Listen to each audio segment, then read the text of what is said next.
आज के क्लास में हम लोग शुरू करने जा रहे हैं अपने क्लास 7 के साइंस में एक बिल्कुल नया और बेहतरीन चैप्टर का नाम है weather, climate and adaptation of animals to climate.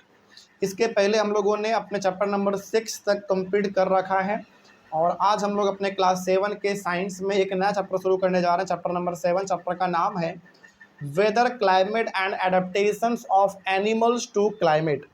Chapter को तो हम लोग शुरू करेंगे, लेकिन चैप्टर को शुरू करने से पहले कुछ बेसिक इन्फॉर्मेशन आप लोग ले लीजिए ताकि आपको समझ में आए कि चैप्टर में हम लोग क्या पढ़ेंगे और आपको एक क्लैरिटी बना रहे कि आगे हम लोग क्या क्या डिस्कस करेंगे। देखिए, इस पूरे चैप्टर में हम लोग 2-3 चीज़ों के बारे में बात करेंगे हर बार। पहला हम लोग बात करेंगे वेदर के बारे में कि वेदर क्या होता है। फिर बात करेंगे हम लोग, अच्छा पहला टॉपिक भी आपका वेदर ही है इसमें। फिर हम लोग बात करेंगे क्लाइमेट के बारे में कि क्लाइमेट क्या होता है। फिर हम बात करेंगे कि एनिमल किस तरीके से अडेप्ट करता है अपने आप को क्लाइमेट के हिसाब से। मतलब क्लाइमेट क्या होता रहता है, चेंज होता रहता है। कब चेंज होता है ये तो हम आगे बात करेंगे, ये तो इसमें ट्विस्ट है। तो पहला बात करेंगे चैप्टर के अंदर वेदर क्या होता है, क्लाइमेट क्या होता है और क्लाइमेट को लेकर एनिमल अपने आप को कैसे अडेप्ट करता है। मतलब कि क्लाइमेट को लेकर अपने आप को वो कैसे अपना बदलता रहता है इस सिचुएशन। ठीक है, तो ये सब चीज़ हम लोग इसमें बात करेंगे। उसके बाद थोड़ा और बात कर ले चैप्टर के अंदर हम लोग क्या क्या डिस्कस करेंगे। तो पहला हमारा वेदर होगा। वेदर के अंदर आप पढ़ोगे weather, humidity, weather of that place. फिर आप पढ़ोगे एलिमेंट्स ऑफ द वेदर। फिर इसी के अंदर आप पढ़ोगे मैक्सिमम एंड मिनिमम थर्मामीटर्स, फिर टेम्परेचर। फिर अगला टॉपिक आपका क्लाइमेट, इसके अंदर आप पढ़ोगे क्लाइमेट के बारे में, फिर क्लाइमेट ऑफ द प्लेस के बारे में। तो बहुत सारी चीज़ें हैं।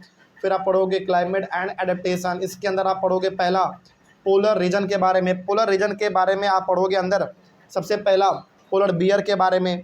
फिर इसके बाद आप पढ़ोगे पेंगुइन के बारे में। फिर अदर एनिमल्स के बारे में भी आप पढ़ोगे। फिर आपका सेकेंड स्टार्ट हो जाएगा इसी के अंदर आपका the tropical rain forest. Tropical rain forest में आप पढ़ोगे टोकन के बारे में, फिर बियर्ड ऐप के बारे में, फिर एलिफेंट के बारे में, और उसके बाद फिर आपका ये चैप्टर ख़त्म हो जाएगा। ठीक है, तो ये आपका एक छोटा सा ओवरव्यू हो गया कि हम लोग इस चैप्टर को कैसे पढ़ने वाले हैं और क्या क्या पढ़ने वाले हैं। तो आइए हम लोग अपने चैप्टर का शुरुआत करते हैं। अपना सबसे पहला टॉपिक होगा हमारा पहला वेदर। ठीक है, शुरू करते हैं। रेडी हैं आप लोग? चलिए, सबसे पहले आप समझो कि वेदर होता क्या है। देखो, it is day to day atmospheric condition. Weather का मतलब होता है जो डेली आपका माहौल बदलता है, जो मौसम डेली आपका बदलता है, उसको हम लोग कहते हैं वेदर।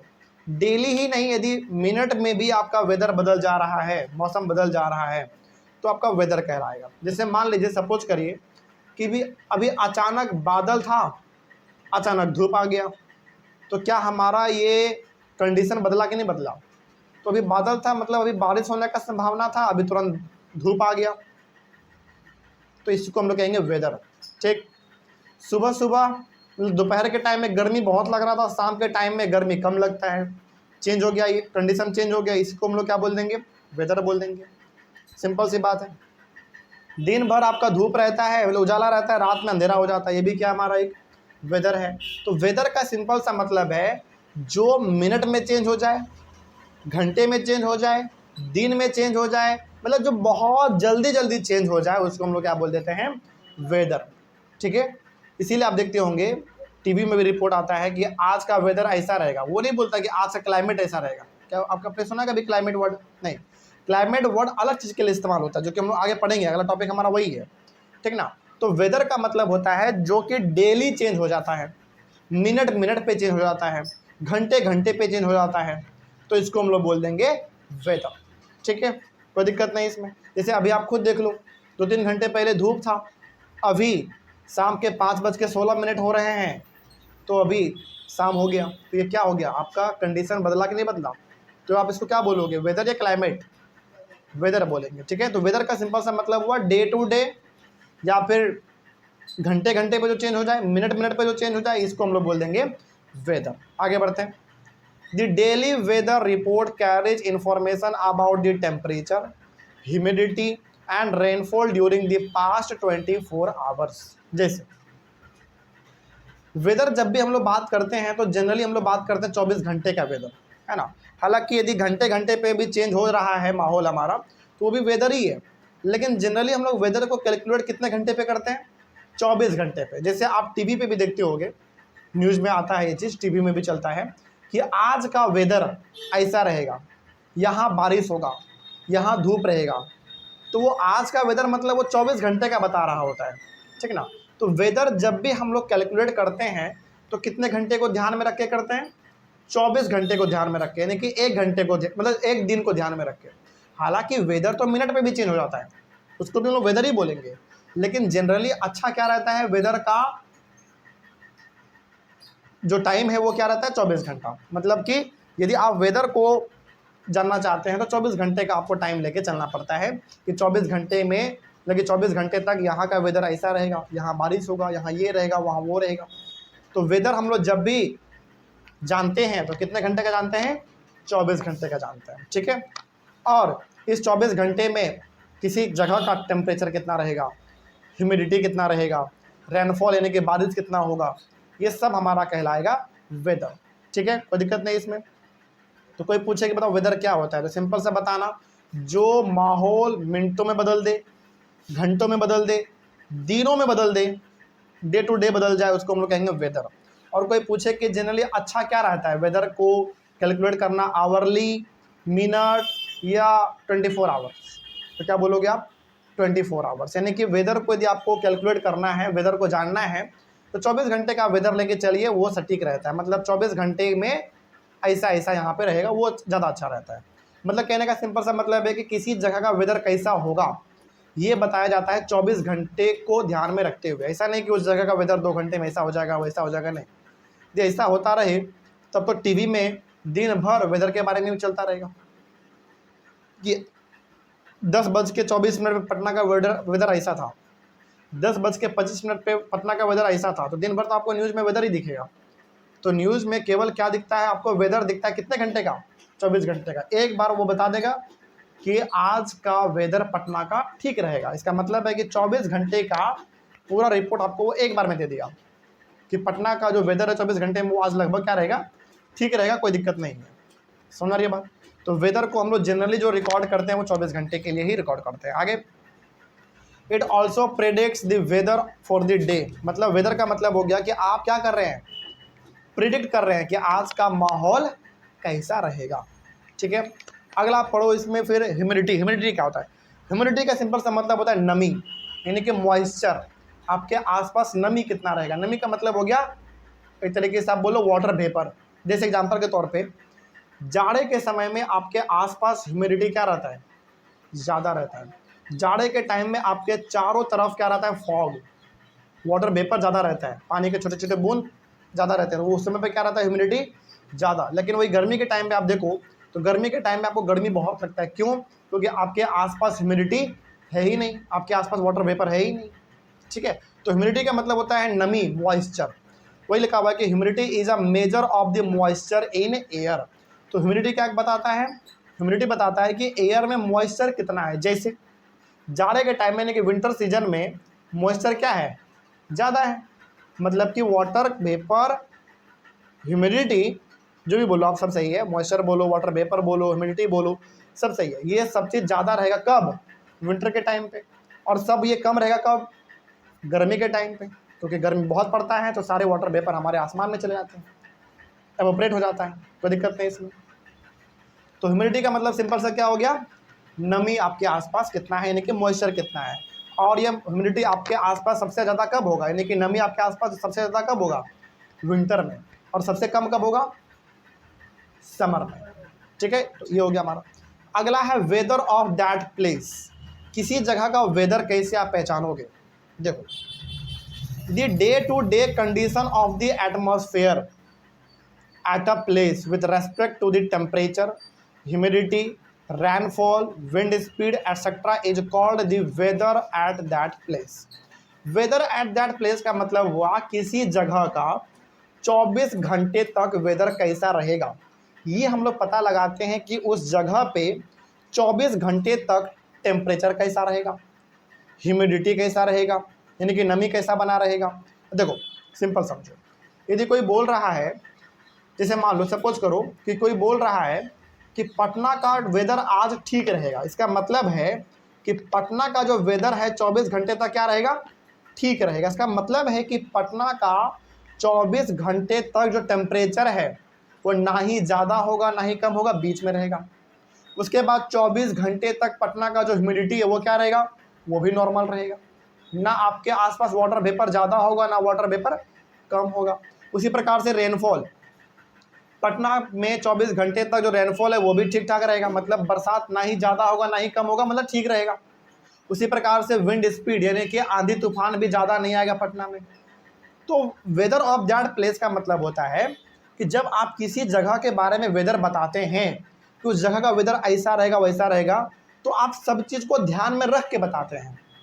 जैसे कोई बोल रहा है कि आज बंगाल का वेदर बहुत ख़राब रहेगा, चलो बंगाल छोड़ो, कोलकाता समझ लो, तो आज कोलकाता का वेदर बहुत ख़राब रहेगा। इसका मतलब क्या है कि कोलकाता में आज जो टेम्परेचर है वो बहुत ऊपर नीचे होगा, ह्यूमिडिटी ऊपर नीचे होगा, रेनफॉल ऊपर नीचे होगा और विंड स्पीड भी कभी बढ़ेगा और कभी घटेगा।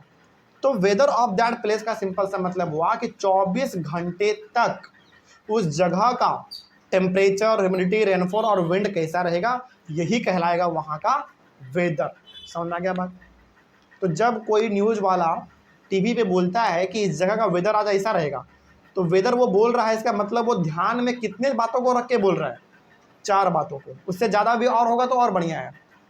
Temperature, humidity, rainfall, wind speed, इन सभी को ध्यान में रख के वो बताता है कि उस जगह का आज वेदर ऐसा रहेगा वैसा रहेगा। ठीक है, तो जहाँ पे ये चारों चीज़ बढ़िया है वहाँ का वेदर आज बढ़िया है, जहाँ पे ये चारों चीज़ आज खराब रहेगा वहाँ का वेदर भी आज क्या रहेगा, खराब ही रहेगा, है ना। Is called the weather at that place, इसी को हम लोग कहते हैं किसी जगह का वेदर। तो कोई यदि आपसे बोले कि बताओ आज पटना का वेदर ठीक है, इसका मतलब क्या है, तो आप बताइएगा कि आज पटना का वेदर ठीक है, इसका मतलब है कि आज पटना का जो 24 घंटे का टेम्परेचर रहेगा वो ठीक रहेगा, ह्यूमिडिटी भी ठीक रहेगा, रेनफॉल भी ठीक रहेगा और विंड स्पीड भी ठीक रहेगा। तो ये इसका मतलब होता है। तो समझ आ गया वेदर एट दैट प्लेस का मतलब। तो ध्यान रखना है, किसी भी जगह का यदि वेदर बताया जा रहा है इसका मतलब है कि वहाँ का temperature, humidity, rainfall, wind speed आपको सब बताया जा रहा है, कोई दिक्कत नहीं। कहीं का बोल रहा है कि वेदर आज ठीक रहेगा, मतलब वहाँ पे आज ये चारों चीज़ क्या रहेगा, ठीक रहेगा।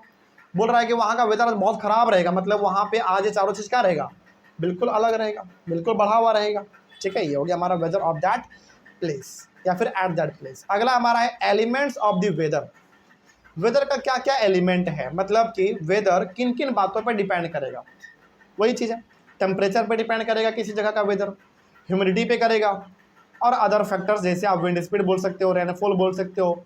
इन बातों पे डिपेंड करेगा कि वहाँ का आज वेदर कैसा रहेगा। इसी को हम लोग कहते हैं एलिमेंट्स ऑफ द वेदर। जैसे मान लीजिए सपोज करो कोई बोल रहा है कि आज पटना का वेदर खराब रहेगा, इसका मतलब है कि वो 4 चीज़ों के बारे में बोल रहा है कि पटना का आज टेम्परेचर भी खराब रहेगा, ह्यूमिडिटी भी आज खराब रहेगा, रेनफॉल भी खराब रहेगा और विंड स्पीड भी खराब रहेगा। तो बताओ वेदर कितने बातों पे डिपेंड किया, 4 बातों पे डिपेंड किया। क्या इतना ही हो सकता है, केवल 4 ही हो सकता है? नहीं, और भी हो सकता है कई सारे, लेकिन ये 4 मिनिमम है आपका। कम से कम वेदर जो है किसी भी जगह का इन 4 बातों पे डिपेंड करेगा। इसी को हम लोग कहते हैं एलिमेंट्स ऑफ द वेदर। मतलब कि वेदर का ये क्या है, एलिमेंट है, इंपॉर्टेंट पार्ट है। इसी बातों पे वेदर डिपेंड करता है किसी जगह का। समझ में आ गया बात?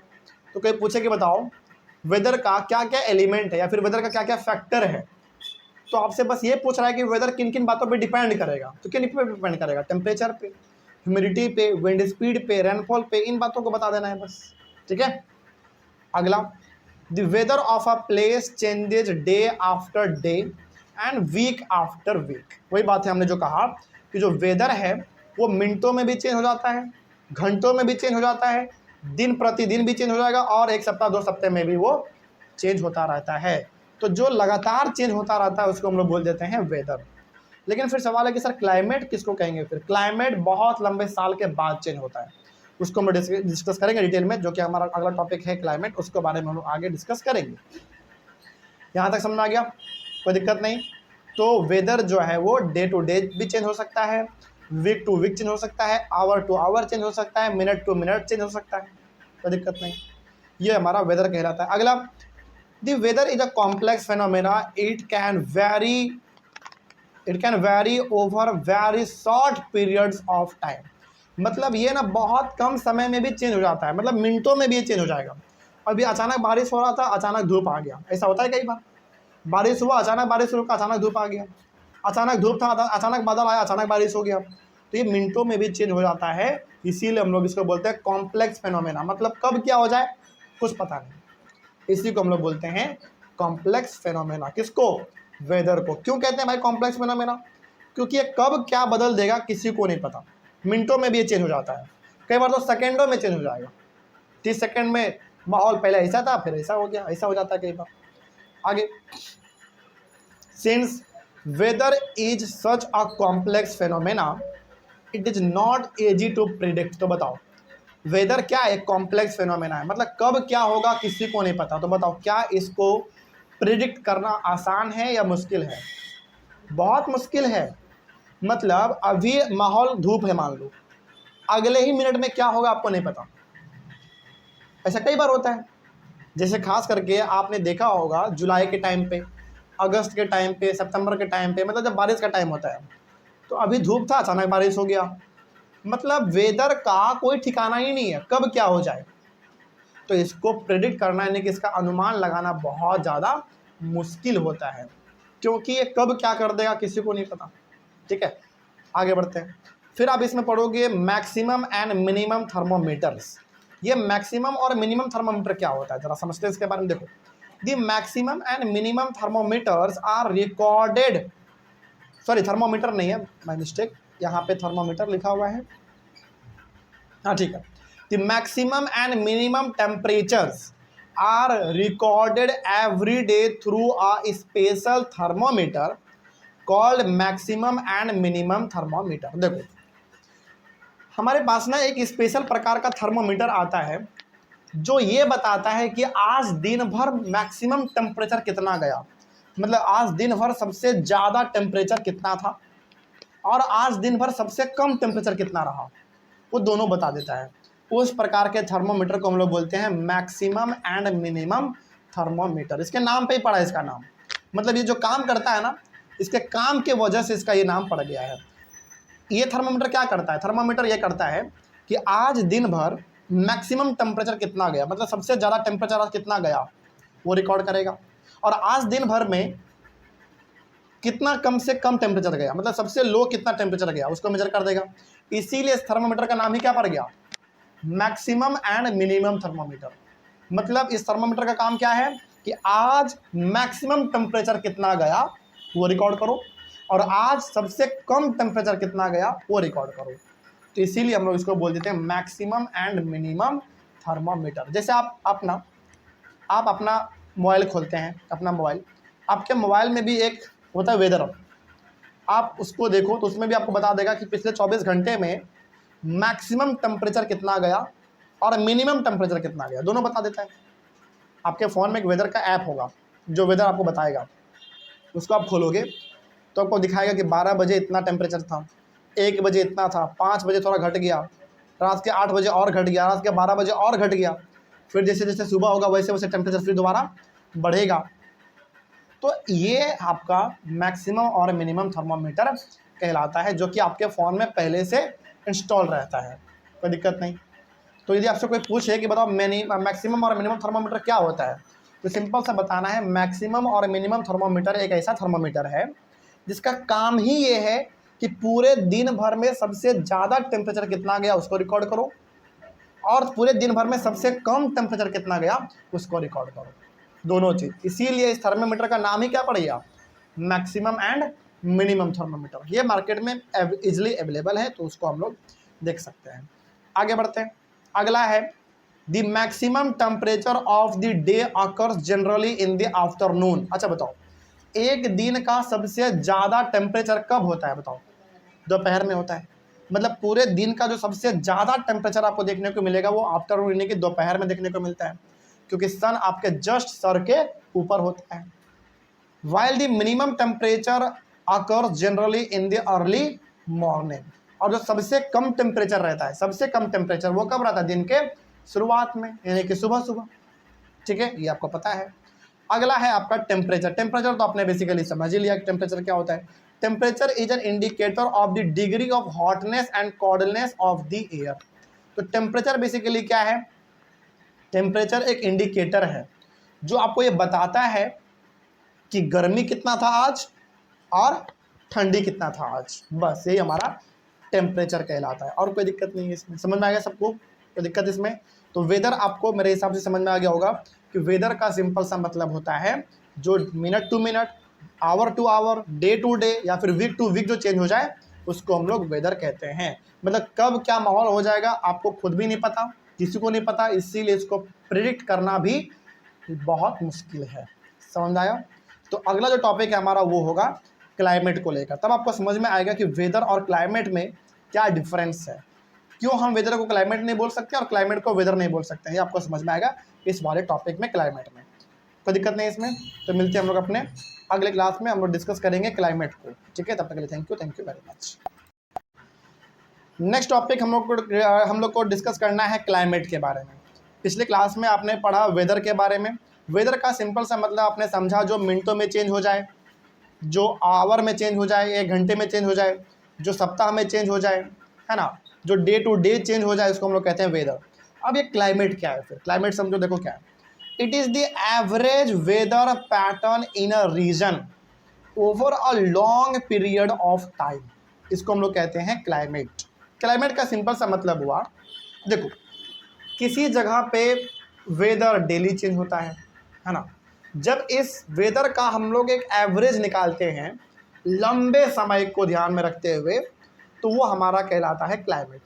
ऐसे समझ में नहीं आया तो सिंपल सा आप इसको ऐसे समझिए, क्लाइमेट का मतलब होता है जो 25 साल में बदल जाए, 30 साल में बदल जाए, 35 साल, 40 साल, 45 साल में बदल जाए, उसको हम लोग कहते हैं क्लाइमेट। जैसे एग्जाम्पल आपको बताते हैं, जैसे एग्जाम्पल एंटार्क्टिका। एंटार्क्टिका हमारा क्या है? कॉन्टिनेंट है जो कि वर्ल्ड मैप में आप देखोगे सबसे नीचे पड़ता है। तो एंटार्क्टिका ना बहुत ठंडा वाला जगह है, बहुत ठंडा जगह है। तो बताइए वहाँ का आप क्लाइमेट बोलोगे या वेदर बोलोगे? देखो पहला बात तो ये समझो कि वहाँ पे भी वेदर डेली चेंज हो रहा है, वहाँ पे भी थोड़ा धूप उगता होगा फिर बंद हो जाता होगा, है कि नहीं? मतलब वहाँ पे भी वेदर क्या हो रहा है? डेली चेंज हो रहा है। लेकिन यदि हम क्लाइमेट का बात करें वहाँ का, तो वहाँ का क्लाइमेट कैसा है? ठंडा क्लाइमेट है, जो कि पिछले 25 साल 30 साल से बदला ही नहीं है। मतलब बहुत पहले से है वो, लेकिन हम लोग क्लाइमेट का जब भी बात करते हैं तो कितने साल को ध्यान में रखते हैं? कम से कम 25 साल। तो क्लाइमेट का मतलब होता है कि पिछले 25 साल 30 साल 35 साल में वहाँ का ओवरऑल एवरेज वेदर कैसा रहा है, उसी को हम लोग कह देते हैं क्लाइमेट। जैसे एग्जाम्पल यदि हम बात करें एंटार्क्टिका का, तो एंटार्क्टिका का जो वेदर है ज़्यादातर वहाँ पे क्या रहा होगा? हालांकि धूप वहाँ पे भी आता है, ऐसा बात नहीं है, हल्का धूप आता है। समझना ध्यान से हम क्या समझाना चाह रहे हैं। एंटार्क्टिका हमारा एक कॉन्टिनेंट है जो कि वर्ल्ड मैप में सबसे नीचे आता है, ठीक है। तो एंटार्क्टिका में भी डेली वेदर चेंज हो रहा है, लेकिन वहाँ पे वेदर चेंज होने के बावजूद भी वहाँ पे माहौल कैसा है? ठंडा वाला ही है। तो यदि हम वहाँ का एवरेज निकाले, पिछले 25 साल 30 साल का वेदर का एवरेज निकाले, तो क्या निकलेगा? ठंडा या गर्म? ठंडा निकलेगा। तो वो कहलाएगा वहाँ का क्लाइमेट। बस। तो अब बताइए एंटार्क्टिका का क्लाइमेट कैसा है? ठंडा या गर्म? ठंडा है। तो क्लाइमेट का सिंपल सा मतलब होता है किसी जगह का पिछले 25-30 साल में जो वेदर रहा है, जो डेली चेंज हो रहा है, उसका आप एवरेज निकालो, वही कहलाएगा हमारा क्लाइमेट। जैसे एग्जांपल एक बार फिर से समझाते हैं, समझना ध्यान से। एंटार्क्टिका एक बहुत ठंडा जगह है, वहाँ पे बर्फ़ का पहाड़ आपको देखने को मिलता है। मतलब एंटार्क्टिका बहुत ठंडा वाला जगह है, ठीक। वहाँ पे क्या हो रहा है? डेली वेदर चेंज हो रहा है। तो यदि हम पिछले 25 साल 30 साल का यदि हम वेदर का एवरेज निकालें कि पिछले 25 साल 30 साल में वहाँ का वेदर कैसा रहा है, तो आप देखोगे कि पिछले 25 साल 30 साल का जो वेदर का हमने एवरेज निकाला, वो वेदर का एवरेज कैसा निकला? ठंडा निकला। इसीलिए हम लोग बोल देंगे कि जो एंटार्क्टिका का क्लाइमेट है वो कैसा क्लाइमेट है? ठंडा क्लाइमेट है। उसी तरीके से आप ऊपर आ जाओ, ग्रीनलैंड ले लो, रसिया ले लो, है ना, ये सब भी यहाँ का भी अधिकतर टाइम, अच्छा ग्रीनलैंड हो गया, चलो रसिया का एग्जाम्पल लेते हैं। रसिया वर्ल्ड मैप में बहुत ऊपर पड़ता है हमारा, तो वो ठंडा जगह है, वहाँ पे भी तो वेदर डेली चेंज हो रहा है। तो यदि पिछले 25 साल 30 साल का यदि हम वेदर निकाले, कहाँ का, रसिया का, उसका एवरेज निकाले हम, तो रसिया का अभी कैसा वेदर आएगा बताओ, एवरेज ठंडा आएगा। तो हम क्या बोलेंगे कि वहाँ का क्लाइमेट कैसा है, ठंडा या गर्म, ठंडा है। तो क्लाइमेट बेसिकली क्या है बताओ, क्लाइमेट बेसिकली पिछले 25 साल 30 साल के वेदर का एवरेज है, कि पिछले 25 साल 30 साल में वहाँ का वेदर कैसा रहा है। यदि ठंडा रहा है तो वहाँ का हम बोल देंगे क्लाइमेट ठंडा है, यदि गर्म रहा है तो वहाँ का हम क्या बोल देंगे, क्लाइमेट गर्म रहा है। जैसे हमने आपको ज्योग्राफी में पढ़ाया है कि जो इक्वेटर के आसपास एरिया पड़ता है, इक्वेटर क्या करता है, वर्ल्ड को 2 इक्वल पार्ट में डिवाइड करता है, आधा ऊपर पार्ट और आधा नीचे पार्ट। और हमने आपको एक बात पढ़ाया है कि जो इक्वेटर के आसपास जो इलाका रहता है, जो कंट्री रहता है, वहाँ पे गर्मी बहुत ज़्यादा पड़ता है। तो बताइए, जो इक्वेटर के आसपास कंट्री है वहाँ पे गर्मी बहुत पड़ता है, ठीक, ये आपने पढ़ा है। तो यदि हम वहाँ का वेदर का बात करें पिछले 25 साल 30 साल का, तो बताओ वहाँ का वेदर कैसा निकलेगा, ठंडा या गर्म, गर्म निकलेगा। तो वहाँ का ऑटोमेटिक क्लाइमेट कैसा हो गया, गर्म हो गया, बस। तो क्लाइमेट को एक लाइन में यदि आपको डिफाइन करना हो तो ऐसे करना कि क्लाइमेट कुछ नहीं है, बेसिकली पिछले 25 साल 30 साल का वेदर का क्या है, वो एवरेज है। मतलब किसी जगह पे पिछले 25 साल 30 साल में वेदर कैसा रहा है, ओवरऑल एवरेज क्या रहा वेदर का, वही कहलाएगा उसका वहाँ का क्लाइमेट। मान लो किसी जगह का, चलो सपोज करते हैं हम लोग पटना का एग्जांपल लेते हैं, बस एग्जांपल समझना है इसको, हकीकत मत मानना। मान लीजिए सपोज करो कि हमने पिछले 25 साल का डाटा निकाला वेदर का, कि पिछले 25 साल में पटना का वेदर कैसा रहा, हमने निकाला, एवरेज हमने किया, कैलकुलेट किया, और पता चला कि पिछले 25 साल में पटना का जो वेदर है वो हॉट है। तो आप बोल दोगे कि पिछले 25 साल में जो वेदर है पटना का वो क्या है, हॉट है। इसका मतलब पटना का क्लाइमेट कैसा है, हॉट है, ठीक है।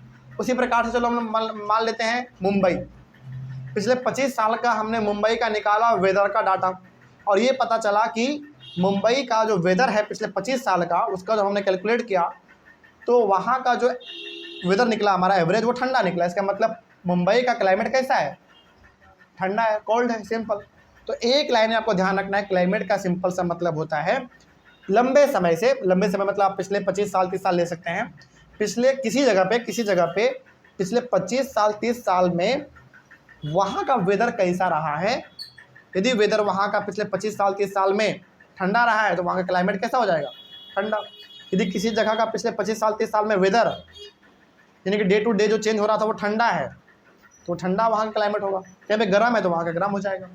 तो क्लाइमेट बेसिकली क्या है, वेदर का एवरेज है। समझ में आ गया बात। और ये क्लाइमेट को हम लोग जनरली जो कैलकुलेट करते हैं वो कितने साल पे करते हैं, 25 साल 30 साल, किसी किसी बुक में 25 साल लिखा हुआ है, किसी बुक में 30 साल, किसी बुक में 35, किसी बुक में 40 साल भी लिखा हुआ है। ओवरऑल कहना क्या चाह रहा है ये, क्लाइमेट जब भी निकलेगा तो लंबे टाइम पीरियड के हिसाब से निकलेगा, कोई दिक्कत नहीं इसमें। तो क्लाइमेट का डेफिनेशन आपने यहाँ पे समझ लिया।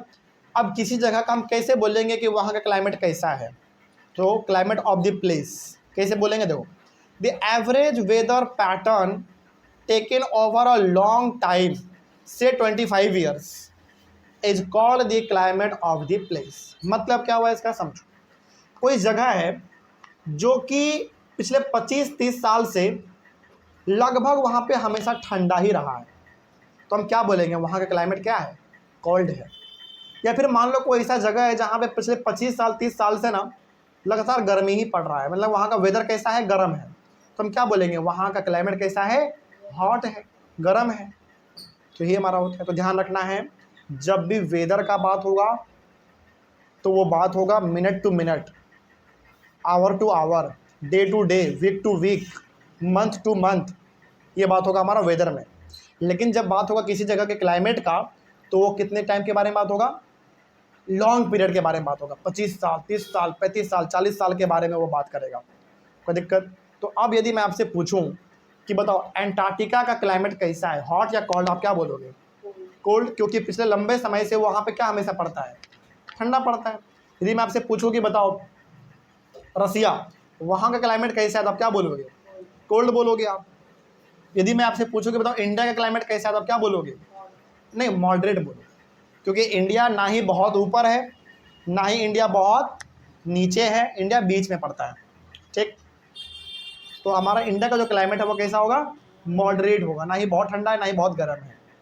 समझ रही बात, इसका मतलब इंडिया में जो वेदर है वो डेली चेंज होता है, कुछ समय ठंडा होता है कुछ समय गर्म ही होता है, कोई दिक्कत नहीं इसमें। तो weather day to day change हो सकता है, आवर टू आवर चेंज हो सकता है, वीक टू वीक चेंज हो सकता है, लेकिन जो क्लाइमेट है किसी जगह का वो लंबे समय के बाद ही चेंज होगा, ठीक। कितने समय लगभग आप मान सकते हो, 25 साल, 30 साल, 35 साल, 40 साल, इतना आप मान सकते हैं। और क्लाइमेट क्या है, बेसिकली किसी जगह के पिछले 25-30 साल के वेदर का क्या है, वो एक एवरेज, ठीक। आगे बढ़ते हैं।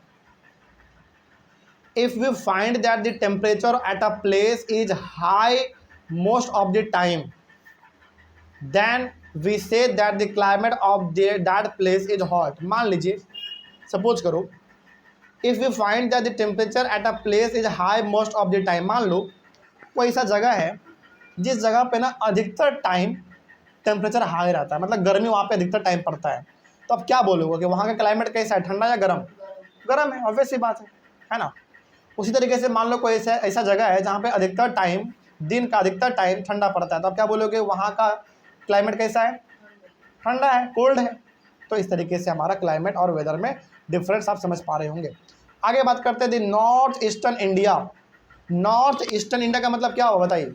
नॉर्थ ईस्टर्न इंडिया का मतलब हुआ अरुणाचल प्रदेश, और बताओ असम, ये सब हमारा नॉर्थ ईस्ट में आता है, नागालैंड, ये सब आ गया हमारा।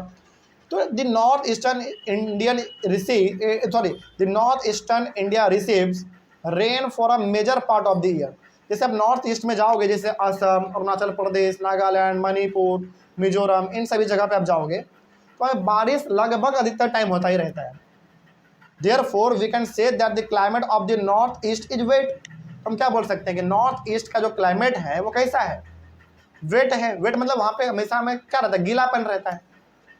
तो कहने का सिंपल सा मतलब हुआ, यदि किसी जगह पे लंबे समय तक अधिकतर टाइम ठंडा पड़ता है तो वहाँ का क्लाइमेट कोल्ड हो जाएगा। किसी जगह पे लंबे समय तक गर्मी पड़ता है तो वहाँ का क्लाइमेट हॉट हो जाएगा।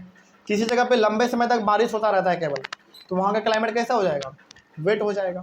तो इस तरीके से हमारा क्लाइमेट डिसाइड होता है।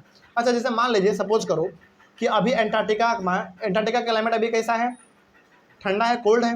लेकिन मान लो पिछले 25 साल के बाद वहाँ पे बहुत गर्मी पड़ने लग जाए, 25 साल के बाद एंटार्क्टिका में बहुत गर्मी पड़ने लग जाए, सारे बर्फ़ पिघल जाए, तो क्या हम बोल सकते हैं कि एंटार्क्टिका का क्लाइमेट चेंज हो गया? बिल्कुल बोल सकते हैं भाई, क्योंकि पहले कोल्ड था, अब क्या हो जाएगा, हॉट हो जाएगा। तो इस तरीके से हमारा होता है। लेकिन ध्यान रखना है, वेदर डेली चेंज हो सकता है, वीकली चेंज हो सकता है, आवरली चेंज हो सकता है, मिनट में भी चेंज हो सकता है।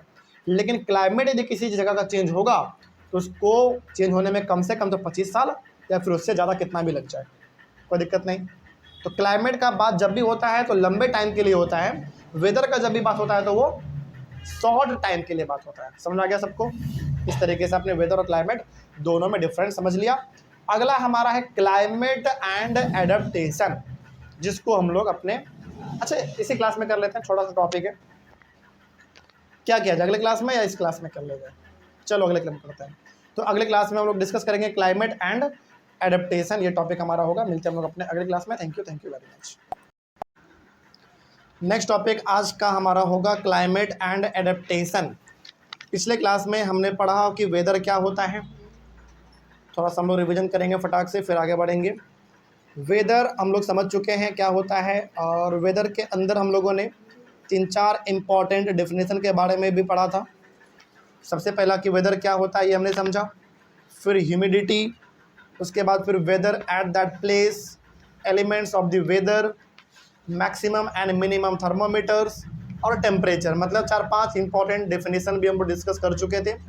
उसके बाद हम लोगों ने डिस्कस करा था क्लाइमेट क्या होता है। फिर क्लाइमेट टॉपिक के अंदर आपने पढ़ा क्लाइमेट ऑफ द प्लेस, ये क्या होता है, क्लाइमेट कितने साल पे चेंज होता है, 25, 30, 35 साल पे लगभग वो चेंज हो जाता है। तो यहाँ तक हम लोग डिस्कस कर चुके हैं। यहाँ तक में किसी को कोई डाउट था? चलिए, कोई डाउट नहीं है तो बहुत अच्छी बात है। नेक्स्ट टॉपिक हमारा आज का होगा क्लाइमेट एंड एडेप्टेशन। देखिए, क्लाइमेट का मतलब सिंपल सा हुआ, जो कि 25 साल, 30 साल, 35 साल, अलग अलग बुक में अलग अलग लिखा हुआ है। जैसे किसी बुक को आप पढ़ोगे तो उसमें 25 साल भी लिखा हुआ है, किसी बुक को पढ़ोगे तो उसमें 30 साल भी लिखा हुआ है, किसी बुक में 35, किसी में 40 लिखा हुआ है। तो लगभग 25-30 साल के टाइम के बाद यदि किसी जगह का माहौल बदलता है तो उसको हम लोग कहते हैं कि क्लाइमेट चेंज हो गया, है ना। जो डेली चेंज हो जाए उसको हम लोग कहते हैं कि वेदर चेंज हो गया। तो जब क्लाइमेट चेंज होता है किसी जगह का, तो वहाँ पे रहने वाले जानवर वगैरह किस तरीके से अपने आप को बदलते हैं, वही हम लोग इसमें पढ़ने वाले हैं। जैसे एग्जांपल के तौर पे एक सवाल आपसे, बेसिक सा सवाल पूछते हैं, आप जवाब देना कि क्या हर प्रकार का एनिमल हर प्रकार के जगह पे रह लेगा? बिल्कुल भी नहीं। जैसे मान लो, सपोज करो चलो हम लोग अभी बिहार में रहते हैं, बिहार का गाय लेते हैं, गाय, काऊ, ठीक। क्या यही काऊ जम्मू कश्मीर में रह लेगी? नहीं रह पाएगी। क्यों? क्योंकि उनका जो बॉडी का तरीका है सर्वाइव करने का वो अलग है। उसी तरीके से मान लो एंटार्क्टिका में पाया जाने वाला पेंगुइन, क्योंकि पेंगुइन जो है वो बर्फीला जगह पे रहता है, उस पेंगुइन को हम उठा के कश्मीर के ठंडे में जाके डाल दें तो क्या वो रह लेगी? नहीं रहेगी। हालांकि दोनों ठंडा जगह ही है, कश्मीर भी ठंडा जगह है, वहाँ भी बर्फ़ पड़ता है, एंटार्क्टिका भी बर्फीला जगह है, वहाँ भी बर्फ़ पड़ता है। लेकिन एंटार्क्टिका के ठंडे में और कश्मीर के ठंडेपन में बहुत फ़र्क है। समझ रही बात? एंटार्क्टिका के सामने कश्मीर का ठंडापन कुछ भी नहीं है। इसका मतलब सिंपल सा हुआ कि हर प्रकार का एनिमल जो जहाँ पे रहता है वहाँ के हिसाब से वो अपने आप को चेंज कर लेता है, अडेप्ट कर लेता है। एडेप्टेशन का मतलब हुआ कि अपने आप को वहाँ पे सर्वाइव करने का तरीका वो जान लेता है। जैसे सपोज करो कि हम लोग अभी बिहार में हैं, हम लोग रहने के लिए चले जाएं रसिया, बहुत ठंडा जगह है। शुरुआत में तो आप बीमार पड़ जाओगे अचानक, लेकिन वहाँ पे रहने के बाद आपका क्या हो जाएगा? आदत हो जाएगा।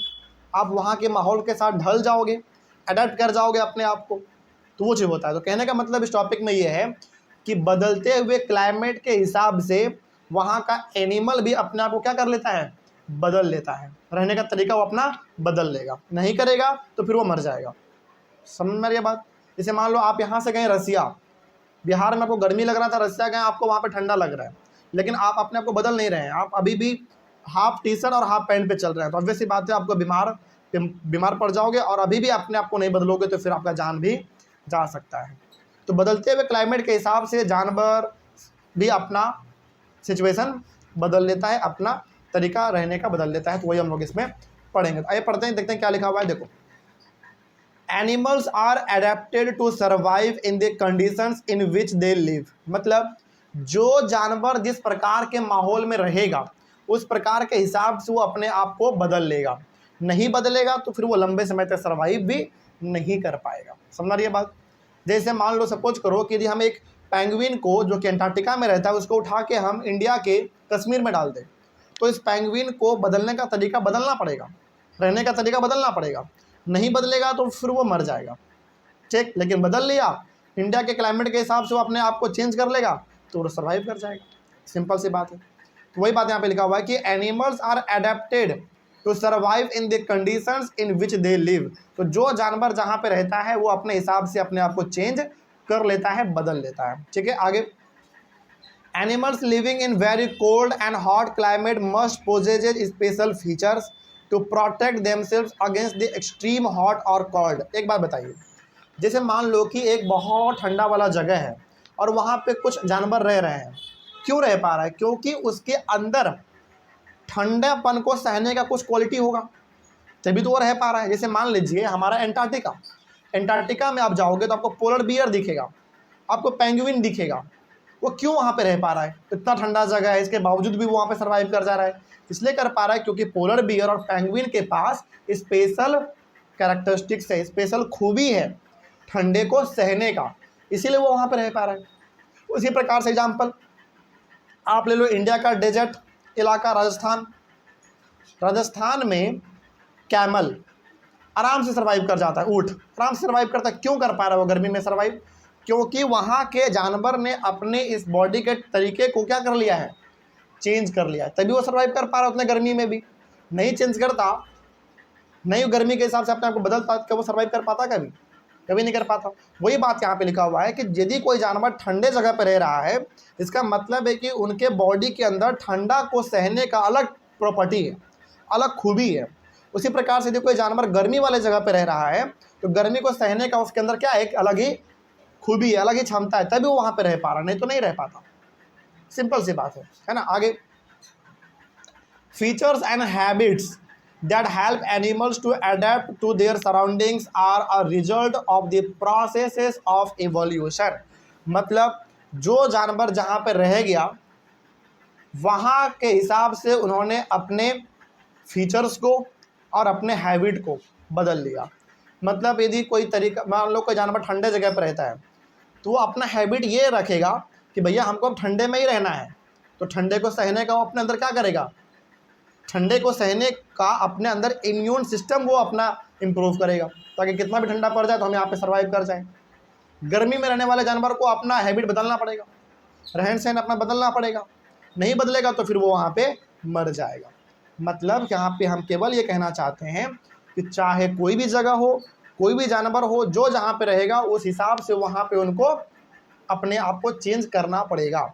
चेंज नहीं करेगा तो फिर वो सर्वाइव नहीं कर पाएगा, वो मर जाएगा। ठीक है, आगे, some well known countries that belong to the polar regions are Canada. कुछ हमारे वर्ल्ड में, इस पृथ्वी पर कुछ ऐसे जगह हैं जो कि पोलर रीजन बिलोंग, मतलब उस रीजन को हम लोग पोलर रीजन कहते हैं। पोलर रीजन का सिंपल सा मतलब हुआ ठंडा वाला जगह। तो हमारे इस पृथ्वी पर कुछ बहुत ही नामी, बहुत ही फेमस जगह है जो कि पोलर रीजन के नाम से जाना जाता है। पोलर रीजन जब भी हम आपके सामने वर्ड इस्तेमाल करेंगे आप समझना ठंडा वाला जगह। ओके, तो कनाडा हो गया, ग्रीनलैंड हो गया, Iceland, Norway, Sweden, Finland, Alaska जो कि यूएसए में पड़ता है, and Siberian region of Russia. तो ये कुछ ऐसे जगह हैं, कुछ ऐसे कंट्री है हमारे वर्ल्ड के अंदर जो कि पोलर रीजन के तौर पे जाना जाता है। मतलब यहाँ पे ठंडा बहुत पड़ता है। हालांकि यहाँ पे एंटार्क्टिका का जिक्र नहीं हुआ, लेकिन एंटार्क्टिका भी आप यहाँ पे ले सकते हैं। एंटार्क्टिका हालांकि हमारा क्या है, कंट्री नहीं है बल्कि एक कॉन्टिनेंट है, उसको भी आप ले सकते हैं पोलर रीजन में। आगे बढ़ते हैं, some countries where the tropical rain forest are found are India. तो कुछ ऐसे कंट्री जहाँ पे ट्रॉपिकल रेन फॉरेस्ट पाया जाता है, एग्जाम्पल है आपका India, Malaysia, Indonesia, Brazil, Republic of Congo, Kenya, Uganda and Nigeria. ये कुछ ऐसे जगह है जहाँ पे रेन फॉरेस्ट पाए जाते हैं। मतलब हल्का जंगल होगा, हल्का बारिश होगा, इस प्रकार का भी यहाँ पे माहौल देखने को मिलता है। उसमें इंडिया भी हमारा एक नंबर पे आता है, मतलब इंडिया भी उसमें हमारा है। इंडिया में भी जंगल अच्छा खासा है, इंडिया में भी टाइमली बारिश भी होता है हमारा, तो ये भी हमारा रेन फॉरेस्ट में आ जाता है। अब आइए हम लोग पहले बात करते हैं अपने इस टॉपिक के अंदर, क्लाइमेट एंड एडेप्टेशन के अंदर। पहला हम लोग बात करेंगे दी पोलर रीजन के बारे में, ठीक है, और पोलर रीजन के अंदर रहने वाले जानवर के बारे में भी हम लोग डिस्कस करेंगे। तो पहले समझो पोलर रीजन होता क्या है। पोलर रीजन का सिंपल सा मतलब हो गया वैसा जगह यदि या फिर वैसा कंट्री जो कि काफ़ी ठंडा वाला जगह होगा। देखते हैं इसमें क्या लिखा हुआ है, देखो, the polar regions are covered with snow and it is very cold for most part of the year. मतलब पोलर रीजन जो है ना हमेशा बर्फ से ढका रहता है और साल का अधिकतर टाइम वहाँ पे क्या रहेगा, ठंडा रहेगा। मतलब पोलर रीजन का सिंपल सा मतलब हो गया ऐसा जगह जहाँ पे बर्फ़ बहुत पड़ता होगा, बर्फ़, और साल का अधिकतर टाइम वो क्या रहता होगा, ठंडा रहता होगा। इस प्रकार के जगह को हम लोग कहते हैं पोलर रीजन। एग्जाम्पल अभी देखा ना आपने, कनाडा, ग्रीनलैंड, आइसलैंड, ये सब हमारा पोलर रीजन में आता है। For 6 months the sun does not set at the poles, while for the other 6 months the sun does not rise। मतलब क्या हुआ इसका, 6 महीने तक इस पोलर रीजन पे सन आता ही नहीं है। मतलब पोलर रीजन मतलब ऊपर, नॉर्थ पोल और साउथ पोल। नॉर्थ पोल का आप बात करोगे तो ग्रीनलैंड, कनाडा, आइसलैंड, स्वीडन, ये सब हमारा किस में आ गया, नॉर्थ पोल में आ गया। वर्ल्ड मैप में कहाँ पड़ता है, नॉर्थ में पड़ता है। साउथ पोल का बात करें कि नीचे का बात करें तो एंटार्क्टिका हो गया हमारा। तो नॉर्थ पोल और साउथ पोल पे 6 महीना तो वहाँ पे सूरज जाता ही नहीं है, और बचा 6 महीना, तो 6 महीना वहाँ पे सूरज की रोशनी ही नहीं पहुँचती है। तो बताओ 6 महीना तो सूरज ही वहाँ पे नहीं जा रहा है और 6 महीना उस पर सनलाइट भी नहीं पड़ रहा है। इसका मतलब 12 का 12 महीना क्या वहाँ पे सन का थोड़ा सा भी मात्रा देखने को मिलेगा? सनलाइट नहीं देखने को मिलेगा। तो ऑब्वियस ये बात है, वहाँ पे ठंडा पड़ने वाला है कि गर्मी? ठंडा पड़ने वाला है। मतलब 6 महीना तो पोल के आसपास भी हमारा सन नहीं आता, नॉर्थ पोल और साउथ पोल के आसपास भी। बचा 6 महीना, तो उस 6 महीने में सनलाइट भी नहीं आता। तो 12 महीने कहने का मतलब यहाँ पे है कि यहाँ पे हमेशा ठंडा ही पड़ता रहता है। सनलाइट आपको लगभग ना के बराबर देखने को मिलेगा इस जगह पे। ठीक है, आगे।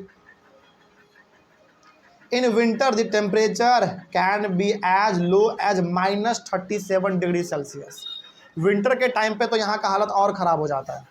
विंटर के टाइम पे यहाँ का टेम्परेचर -37 डिग्री सेल्सियस तक चल जाता है। -37 डिग्री सेल्सियस का मतलब समझते हैं? आप यदि 1 मिनट भी बाहर रहे तो आपका बॉडी जम जाएगा, मतलब बर्फ़ बन जाएगा, इतना ज़्यादा यहाँ पे ठंडा पड़ता है। कोई दिक्कत इसमें? समझ में आया सब कुछ? आप इसको ऐसे समझो, हमारे इंडिया में जाड़े के टाइम पे, चलो इंडिया छोड़ो, अपने बिहार का एग्जांपल लेते हैं हम लोग। बिहार में जाड़े के टाइम पे 10 डिग्री, 8 डिग्री, 9 डिग्री तक यदि टेम्परेचर चल जाता है तो उतना में हालत हमारा ख़राब हो जाता है। ये तो -37 का बात कर रहा है। तो -37 का मतलब हुआ कि आप जैसे घर से बाहर निकले वैसे ही आपका बॉडी जम गया, फ्रीज हो गया। इतना ज़्यादा ठंडा पड़ता है इस प्रकार के पोलर रीजन में, जो कि बर्फ़ से हमेशा ढका रहता है। तो इस पोलर रीजन में पाया जाने वाला जानवर जो सबसे पहला है वो है पोलर बियर। तो पोलर बियर के बारे में हम लोग देखेंगे कि इतने ठंडे वाले जगह पे भी ये जानवर कैसे रह लेता है। तो इसका लॉजिक बड़ा सिंपल है कि ठंडा जगह है, जानवर क्यों रह पा रहा है? क्योंकि इस जगह के हिसाब से इन्होंने अपने आप को क्या कर रखा है? अडेप्ट कर लिया है, बदल लिया अपने आप को। नहीं बदलता तो ये नहीं सर्वाइव कर पाता, मर जाता। तो देखते हैं कि पोलर बियर के बारे में क्या खास बात लिखा हुआ है, आखिर ऐसा इसके पास क्या खूबी है कि इतना ठंडे वाले जगह में भी रह लेता है। भाई देखो क्या लिखा हुआ है। Polar bears have white fur so that they are not easily visible in the snowy white background. यदि आप पोलर बियर को ध्यान से देखोगे ना तो इसका जो फर है, यानी कि जिसका स्किन है, बाल जो है, लगभग वाइट कलर का होता है। मतलब पूरा वो तो वाइट नहीं होता, लगभग आप कह सकते हो कि वाइट कलर के आसपास का होता है। आप पिक्चर में भी देख पा रहे होगे कि पोलर बियर का जो फर होता है, फर मतलब जो स्किन है बाहर का, इसका जो बाल है वो वाइट कलर का होता है, जो कि बर्फ़ के रंग से मैच कर जाता है। हालांकि 100% तो मैच नहीं करता है, क्योंकि बर्फ़ होता है प्योर वाइट और इसका जो स्किन है वो पूरा वाइट नहीं होता। हल्का सा कुछ ना कुछ आपको इसमें डिफरेंस दिख जाएगा, लेकिन हाँ, इतना आप कह सकते हैं कि बर्फ़ के साथ ये मैच कर जाता है। ठीक ना? तो इसका जो स्किन है, जो फर है, फर मतलब जो इसका स्किन है, ऊपर वाला जो हिस्सा है, वो बर्फ़ के वाइट कलर के साथ मैच कर जाता है। ठीक ना? आगे, it protects them from their predators. और इससे क्या होता है पता है? ये आराम से बच जाता है। बच जाने का मतलब क्या हुआ? बच जाने का मतलब हुआ कि यदि कोई जानवर इसको मारना चाहेगा तो इसको इजीली मार नहीं पाएगा। क्यों नहीं मार पाएगा पता है? क्योंकि इसको पहचान नहीं पाएगा कहाँ है ये। क्योंकि इसके बॉडी का जो स्किन का जो कलर है वो भी वाइट है और बर्फ़ जो है वो भी वाइट है। तो ये यदि ये चुपचाप बर्फ़ के पास, बर्फ़ में यदि बैठा भी रहेगा तो इसका शिकार इसको पहचान नहीं पाएगा और ये बच जाता है। तो इसका जो वाइट रंग है ना बॉडी का, इसको बचाने में मदद करता है। किससे? इसके प्रेडेटर से, मतलब जो इसको मारने वाले हैं, ये आराम से बच जाता है। अगला, it also help them in catching there pray. और ये पोलर बियर यदि किसी को ऊपर हमला करना चाहेगा तो आराम से हमला कर देगा। कैसे पता है? ये धीरे धीरे आगे बढ़ेगा, वाइट कलर का इसका स्किन है, सबको लगेगा क्या है? बर्फ़ है। लेकिन ये धीरे धीरे आगे बढ़ के आराम से अपने शिकार को मार के अपना खा लेगा। तो इसका जो वाइट कलर का स्किन है, दो काम करता है। पहला बात तो कोई इसको नहीं मार पाएगा और ये किसी को आसानी से मार देगा। समझ लिया बात? तो ये इसको ये बहुत अच्छा ये मदद करता है। आगे बढ़ते हैं। To protect them from extreme cold they have 2 thick layers of fur. सोचो, मतलब इतने ठंडे वाले जगह पे ये आराम से सर्वाइव कर पाता है। पता है क्यों? क्योंकि इसके बॉडी के ऊपर 2 लेयर है फर का। फर मतलब स्किन, 2 लेयर है, एक अंदर है, उसके ऊपर एक और लेयर है। और ये लेयर किसका काम करता है? एक तरीके से जैकेट का काम करता है, जो कि इसको ठंडे से बचा के रखने का काम करता है। मतलब इसका जो स्किन है वो बहुत मोटा होता है, पहला बात। और इसके इस बॉडी के ऊपर कितने लेयर हैं स्किन के? 2 लेयर हैं, तो इनको ठंडे से बचने में मदद मिल जाता है, इसीलिए इतने ठंडे वाले जगह पे भी आराम से रह जाता है। They also have a layer of fat under their skin, मतलब स्किन के अंदर एक और लेयर है, किसका? फैट का, वो भी इसको ठंडे से बचाने का काम करता है। तो टोटल इनके ऊपर जो है वो कितना हो गया? 3 लेयर हो गया। 2 लेयर स्किन का हो गया और 1 लेयर फैट का हो गया, जिसको बचाने का वो काम करता है ठंडे से। It is a good swimmer, और एक गुड स्विमर भी होता है, मतलब ये ठंडे पानी में आराम से तैर भी लेता है, मतलब आराम से स्विम भी कर लेता है। ठीक है, आगे। इट्स पॉज, पॉज मतलब इसका पंजा। Its paws are wide and large, इसका जो पंजा होता है वो बड़ा भी होता है और चौड़ा भी होता है। Which help it not only to swim well but also walk with ease in the snow, मतलब इसका जो पंजा होता है वो थोड़ा सा बड़ा होता है और चौड़ा भी होता है। इसका ये पंजा दोनों काम करता है, इसको आसानी से तैरने में काम आ जाता है, क्योंकि पंजा बड़ा होगा तो तैरने में मदद आएगा, तैर पाएगा आराम से। दूसरी बात यदि इसका पंजा बड़ा होगा तो ये आराम से बर्फ़ पे चल भी पाएगा, क्योंकि बर्फ़ पे पैर धंसता है, लेकिन यदि इसका पंजा बड़ा होगा तो पैर इसका जल्दी नहीं नीचे धंसेगा और ये आराम से चल पाएगा। ठीक है, तो स्विमिंग में और वॉकिंग में दोनों में इसका पंजा काम आता है। While swimming under water it can close it's nostrils and can remain under water for long duration. सोचो, यानी कि यदि ये पानी में तैरेगा तो ये पानी के अंदर काफ़ी लंबे समय तक अपने सांस को रोक के रख सकता है। सोचो, इसके पास ये खूबी होता है, मतलब जो पोलर बियर है वो पानी के अंदर बिना सांस लिए काफ़ी लंबे समय तक ये रह सकता है। It has a strong sense of smell so that it can catch its prey for food, और इसका जो स्मेल करने का कैपेसिटी है ना बहुत पावरफुल होता है, मतलब ये सूंघता बहुत तगड़ा है। ये आराम से सूंघ के बस पता कर सकता है कि मेरा शिकार कहाँ है और कैसे हम उसको मारेंगे। इस तरीके से इसका सूंघने का जो क्षमता है ना बहुत पावरफुल है। ठीक है, आगे। ये हो गया हमारा पहला जानवर जो कि पोलर बियर में पोलर रीजन में पाया जाएगा। दूसरा जानवर जो कि हमारा वो है पेंगुइन। तो पेंगुइन के बारे में भी हम लोग समझते हैं क्या है, दिखाओ। देखो, it is white and merges well with the white background. हालांकि पेंगुइन का पूरा बॉडी वाइट नहीं होता, इसका जो अंदर वाला पार्ट होता है इसके पेट की ओर वो वाला पार्ट वाइट होता है, लेकिन जो इसका पीठ की ओर वाला पार्ट होता है वो ब्लैक होता है। ठीक ना, लेकिन हाँ हल्का सा इसका बॉडी का पार्ट कैसा है, वाइट है, तो इसको भी बर्फ़ के साथ मैच करने में सुविधा मिलता है। मतलब ये भी आराम से बर्फ़ में यदि लेट जाए उल्टा होके तो कोई नहीं बता पाएगा कि पेंगुइन कहाँ है और बर्फ़ कहाँ है, क्योंकि इसका बॉडी का जो पेट वाला पार्ट है, जो अंदर वाला पार्ट है, वो भी कैसा है, वाइट ही है। तो ये भी आराम से छिप सकता है किसमें, बर्फ़ में। ठीक है, आगे। It also has a thick skin and a lot of fat to protect it from cold. इसका भी जो बॉडी का जो स्किन होता है वो बहुत मोटा होता है और इसके बॉडी में भी फैट पाए जाते हैं, फैट का लेयर पाया जाएगा जो कि इसको जाड़े से बचा के रखने का काम करेगा। मतलब इसका भी खूबी लगभग थोड़ा बहुत आप कह सकते हैं कि पोलर बियर के तरह ही है। इसका भी स्किन थोड़ा मोटा होता है और इसके स्किन में भी फैट पाया जाता है जो कि इसको ठंडे से बचा के रखता है। ठीक है, आगे। Penguins are also good swimmer, ये भी अच्छा स्विम करता है, स्विमिंग इनको भी अच्छा आता है। Their bodies are streamlined and their feet have webs making them good swimmers.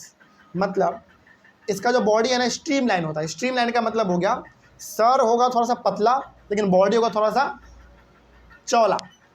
इस प्रकार के शेप को हम लोग कहते हैं स्ट्रीम लाइन शेप। एरोप्लेन देख लो आप, एरोप्लेन का जो आगे वाला पार्ट होता है वो कैसा होता है, थोड़ा सा पतला होता है, लेकिन जो उसका पीछे वाला पार्ट होता है बीच वाला वो कैसा होता है, थोड़ा चौड़ा होता है, बड़ा होता है, उसको हम कहते हैं स्ट्रीम लाइन शेप। ठीक, तो इसका बॉडी का शेप कैसा है, स्ट्रीम लाइन। मतलब इसका जो मुंह है छोटा है लेकिन जो इसका बॉडी है वो थोड़ा बड़ा है, इसको हम लोग कहते हैं स्ट्रीम लाइन शेप। और इसका पंजा भी ठीक ठाक है, अच्छा खासा चौड़ा है, तो इसको भी आराम से चलने में और स्विम करने में मदद करता है। ठीक है, तो ये हो गया हमारा 2 खास प्रकार के एनिमल जो कि पोलर रीजन में पाया जाता है। कुछ और भी एनिमल हैं, उसके बारे में भी देख लेते हैं क्या लिखा हुआ है। देखो, other animals living in the polar regions are many types of fishes, oxen, foxes, seals, whales, birds etcetera. मतलब और भी कई प्रकार के जानवर, पक्षी वगैरह पोलर रीजन में रहता है। जैसे मछली हो गया, बैल हो गया, लेकिन वैसा बैल जो कि बर्फ़ में रह सकता है, नॉर्मल बैल नहीं। मछली हो गया, बैल हो गया, लोमड़ी हो गया, सील्स हो गए, वेल हो गए, बर्ड्स हो गए। तो कई सारे जानवर हैं, कई सारे पक्षी हैं, कई सारे मछली हैं जो कि पोलर रीजन में आराम से रह लेता है, क्योंकि उनका बॉडी का स्ट्रक्चर वैसा है, आराम से वो सर्वाइव कर लेता है। आगे, birds migrate to warmer regions when winter sets in. अच्छा, यहाँ पे होता क्या है ना, पक्षियों का बड़ा अच्छा कहानी यहाँ पे है। जब पोलर रीजन में ठंडा बढ़ जाता है, और पोलर रीजन में ठंडा हमेशा रहता है, लेकिन ठंडा वहाँ पे बढ़ता कब होगा? ठंडे के टाइम पे, विंटर सीजन में। तो जब पोलर रीजन में विंटर के टाइम में टेम्परेचर, मतलब पोलर रीजन में विंटर के टाइम में जब टेम्परेचर और ख़तरनाक हो जाता है, जो पक्षी है वो माइग्रेट कर जाते हैं। मतलब पक्षी पोलर रीजन को छोड़ के ऐसे जगह पे चले जाते हैं जहाँ पे गर्मी पड़ता हो। फिर जब दोबारा पोलर रीजन का टेम्परेचर नॉर्मल होगा, वो पक्षी दोबारा यहाँ पे आ जाएंगे। ये माइग्रेशन वहाँ पे चलता रहता है, ठीक ना। तो होता क्या है बेसिकली, एक बार ऐसे समझ लो, जब विंटर सीजन में पोलर रीजन के, मतलब पोलर रीजन में विंटर सीजन में जब टेम्परेचर और घट जाता है, मतलब और ज़्यादा जाड़ा जब बढ़ जाता है, ठंडी बढ़ जाता है, कोल्ड बढ़ जाता है वहाँ पे, तो पक्षी वैसे जगह पर चले जाते हैं उड़ के जहाँ पे गर्मी पड़ता हो, ताकि वो आराम से अपने आप को सर्वाइव कर सके। हालांकि जो पक्षी इतना ठंडा पड़ने के बावजूद भी सर्वाइव कर जाएं, वो वहीं पे रह जाते हैं, ठीक ना। और जब वहाँ पे दोबारा नॉर्मल टेम्परेचर होगा, तो वो पक्षी जो वापस गए थे वो दोबारा यहाँ पे आ जाएंगे, ठीक है। ऐसा चलता रहता है। They come back after the winter is over, और दोबारा वो आ जाता है वापस पोलर रीजन में जब विंटर हमारा ख़त्म हो जाता है, ठीक है। आगे, India is one of the destinations of many of these birds. India हमारा एक बहुत अच्छा जगह है जहाँ पे पोलर रीजन में जब ठंडा बढ़ता है, तो हमारे इंडिया में कई सारे विदेशी पक्षी भी आते हैं। जैसे आपको एग्जांपल देते हैं, अभी विंटर सीजन आएगा, अभी हम लोग अक्टूबर में हैं, आप देखना अक्टूबर के बाद आएगा आपका नवंबर, दिसंबर और जनवरी। खास करके दिसंबर और जनवरी में पोलर रीजन में क्या होने वाला है? जाड़ा बढ़ने वाला, ठंडा बढ़ने वाला, विंटर बढ़ने वाला है। तो आप देखना है इंडिया के अंदर कई सारे नए नए पक्षी आपको देखने को मिलेंगे, जो कि कनाडा से, रसिया से, इस प्रकार के जगह से इंडिया में आ जाते हैं। क्यों? क्योंकि इंडिया में भी जाड़ा पड़ता है, लेकिन उतना जाड़ा नहीं है जितना कि ग्रीनलैंड, आइसलैंड में पड़ता है। तो इंडिया में विंटर के सीजन में कई सारे आपको नए नए पक्षी देखने को मिलते हैं, जो कि पक्षी इंडिया का तो नहीं होता, दूसरे कंट्री का होता है, और यहाँ पे वो माइग्रेट करके आ जाते हैं। समझ में आया सबको?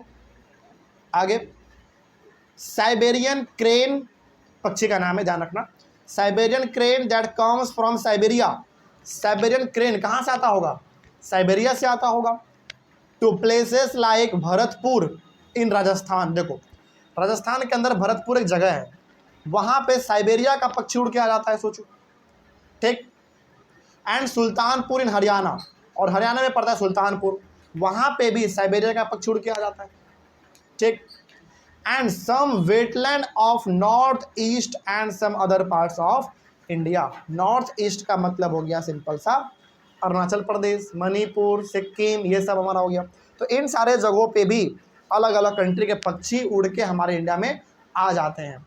लेकिन जब वहाँ पे दोबारा माहौल ठंडा हो जाएगा, ठीक हो जाएगा, तो दोबारा ये पक्षी इंडिया से निकल के वापस अपने देश चले जाएंगे। तो ये चीज़ हमारा पोलर रीजन में लगातार चलता रहता है। समझ में आया सबको? कोई दिक्कत? तो पोलर रीजन के बारे में हमने आज ख़त्म किया। नेक्स्ट हम लोग पढ़ेंगे द ट्रॉपिकल रेन फॉरेस्ट। इसको हम लोग अपने अगले वाले क्लास में डिस्कस करेंगे। तब तक के लिए thank you very much. Second topic discuss करना हम लोग को द ट्रॉपिकल रेन फॉरेस्ट। हालांकि हमारा जो मेन टॉपिक है क्लाइमेट एंड एडेप्टेशन, जिसके अंदर हम लोग को दो चीज़ के बारे में पढ़ना था। पहला हम लोग को पढ़ना है द पोलर रीजन के बारे में, जो कि हम लोग पढ़ चुके हैं। इसके अंदर आपने पढ़ा पोलर बियर के बारे में, फिर आपने पढ़ा पेंगुइन के बारे में, उसके बाद कुछ अदर एनिमल्स थे, तो उसके बारे में भी हम लोग कंप्लीट कर चुके हैं। और आज हम लोग फाइनली पढ़ेंगे द ट्रॉपिकल रेन फॉरेस्ट के बारे में। देखते हैं इस टॉपिक में यानी कि ट्रॉपिकल रेन फॉरेस्ट वाले टॉपिक में क्या खास बात लिखा गया है, क्या नया है इसमें, उसी को हम लोग आज इसमें पढ़ने वाले हैं। तो आइए शुरू करते हैं। ट्रॉपिकल रेन फॉरेस्ट में देखते हैं क्या लिखा हुआ है। देखो पहला पॉइंट इसमें लिखा हुआ है, the tropical region has generally a hot climate because of its location around the equator. देखो यहाँ पे लिखा हुआ है ट्रॉपिकल रेन फॉरेस्ट, मतलब ये ट्रॉपिकल रेन फॉरेस्ट जगह है, ये कहाँ पड़ता है, इक्वेटर के आसपास पड़ता है। अब सवाल है कि सर इक्वेटर क्या है। इक्वेटर को हमने कई बार आपको बताया है कि जो हमारा ग्लोब है यानी कि जो हमारा वर्ल्ड है, इसको ना एक इमेजिनरी लाइन दो इक्वल पार्ट में डिवाइड करता है, आधा ऊपर और आधा नीचे। तो उसी लाइन को हम लोग बोल देते हैं इक्वेटर। क्या बोलते हैं, इक्वेटर। और हमने आपको कई बार बताया है कि इक्वेटर के आसपास जो भी कंट्री पड़ता है वो कंट्री बहुत ज़्यादा गर्म होता है, मतलब वो कंट्री में गर्मी बहुत ज़्यादा पड़ता है। तो यहाँ पे बात हो रहा है ट्रॉपिकल रेन फॉरेस्ट के बारे में, मतलब ये उसी जगह के बारे में बात कर रहा है जो जगह इक्वेटर के आसपास पड़ता है। तो बताइए ट्रॉपिकल रेन फॉरेस्ट जगह जो है इक्वेटर के आसपास वाले जगह के बारे में बात करता है, तो वहाँ पे गर्मी पड़ता होगा ज़्यादा या ठंडा पड़ता होगा ज़्यादा, गर्मी पड़ता होगा। तो हम लोग का जो टॉपिक है वो है ट्रॉपिकल रेन फॉरेस्ट, मतलब उस जगह के बारे में हम लोग बात कर रहे हैं जो जगह इक्वेटर के आसपास है। इसका मतलब वो जगह कैसा होने वाला, ऑटोमेटिक गर्म होने वाला, उसके बारे में हम लोग बात करेंगे। आगे बढ़ते हैं। तो ट्रॉपिकल रेन फॉरेस्ट कैसा होता है, गर्म जगह होता है, ठीक है, हॉट होता है।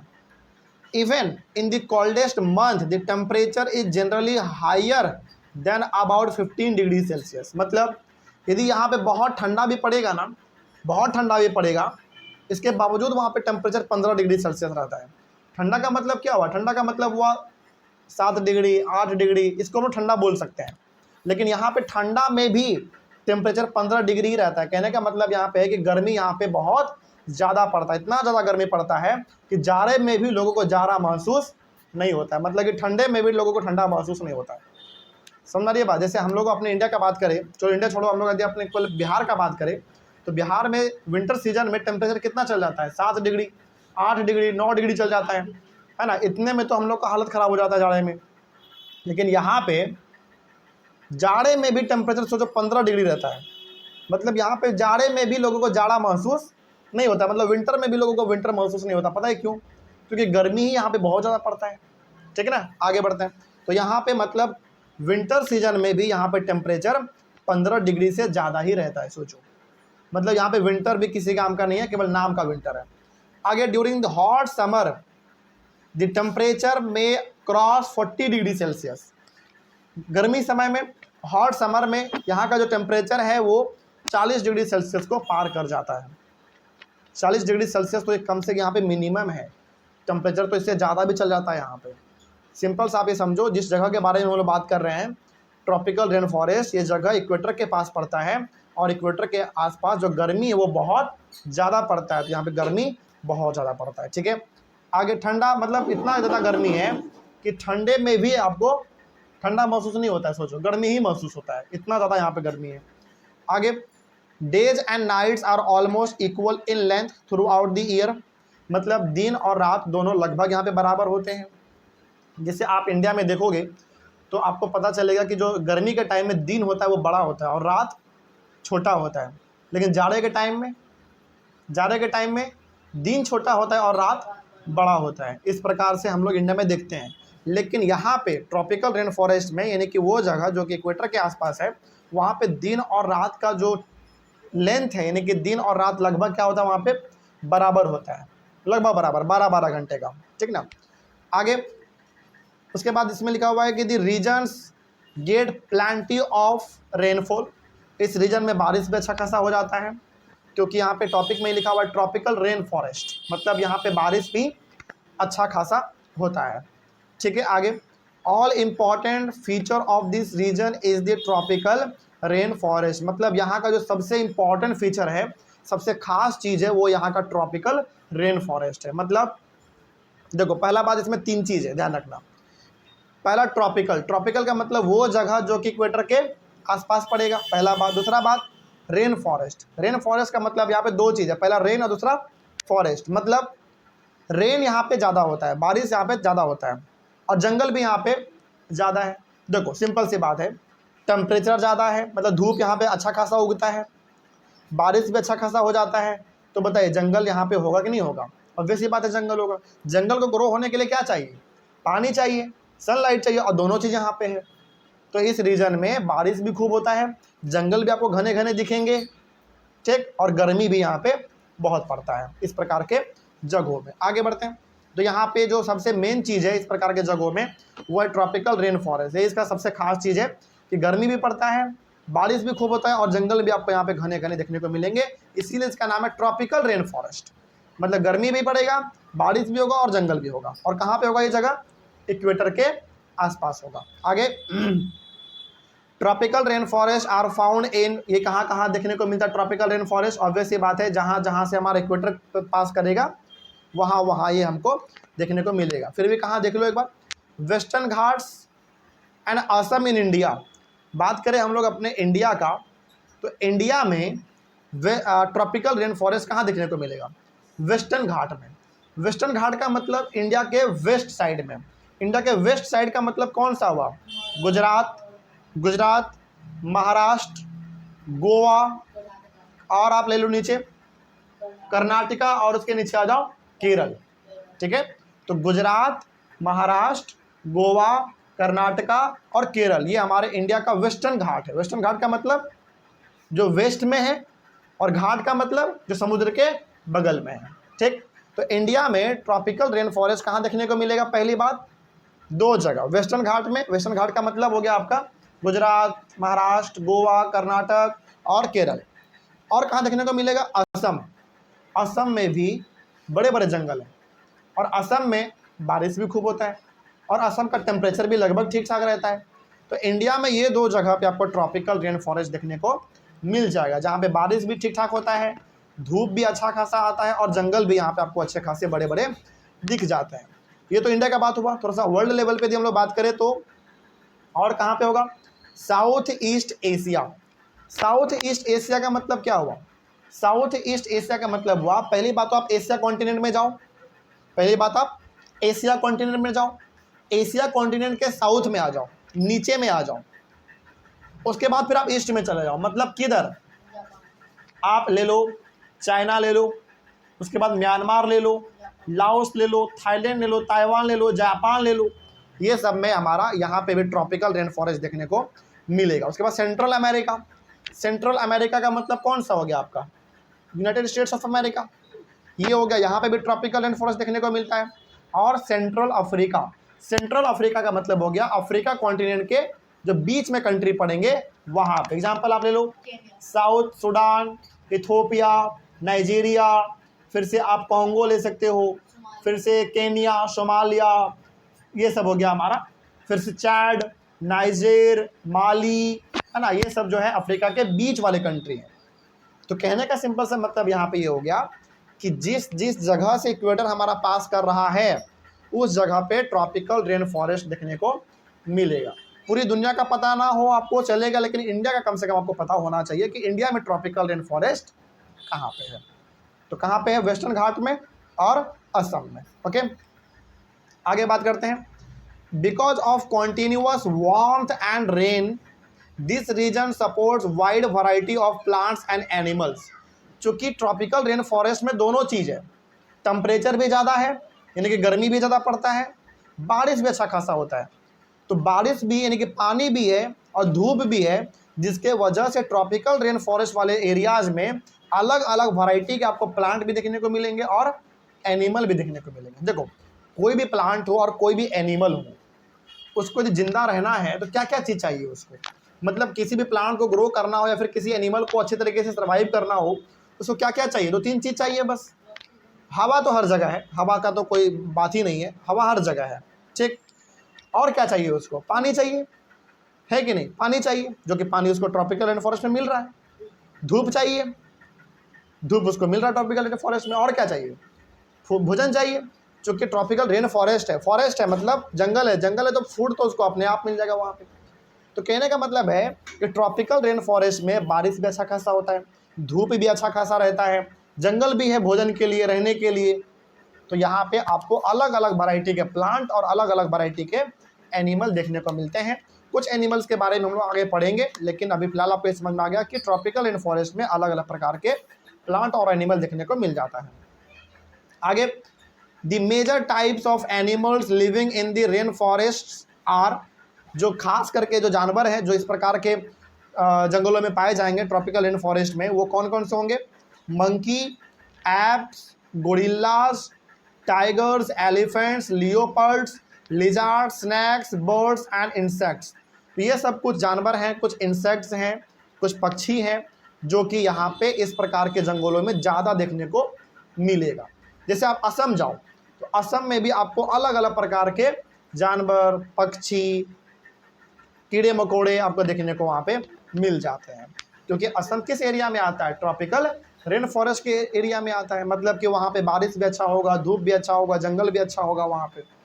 आगे, the climate conditions in rain forest are highly suitable for supporting an enormous number and a variety of animals.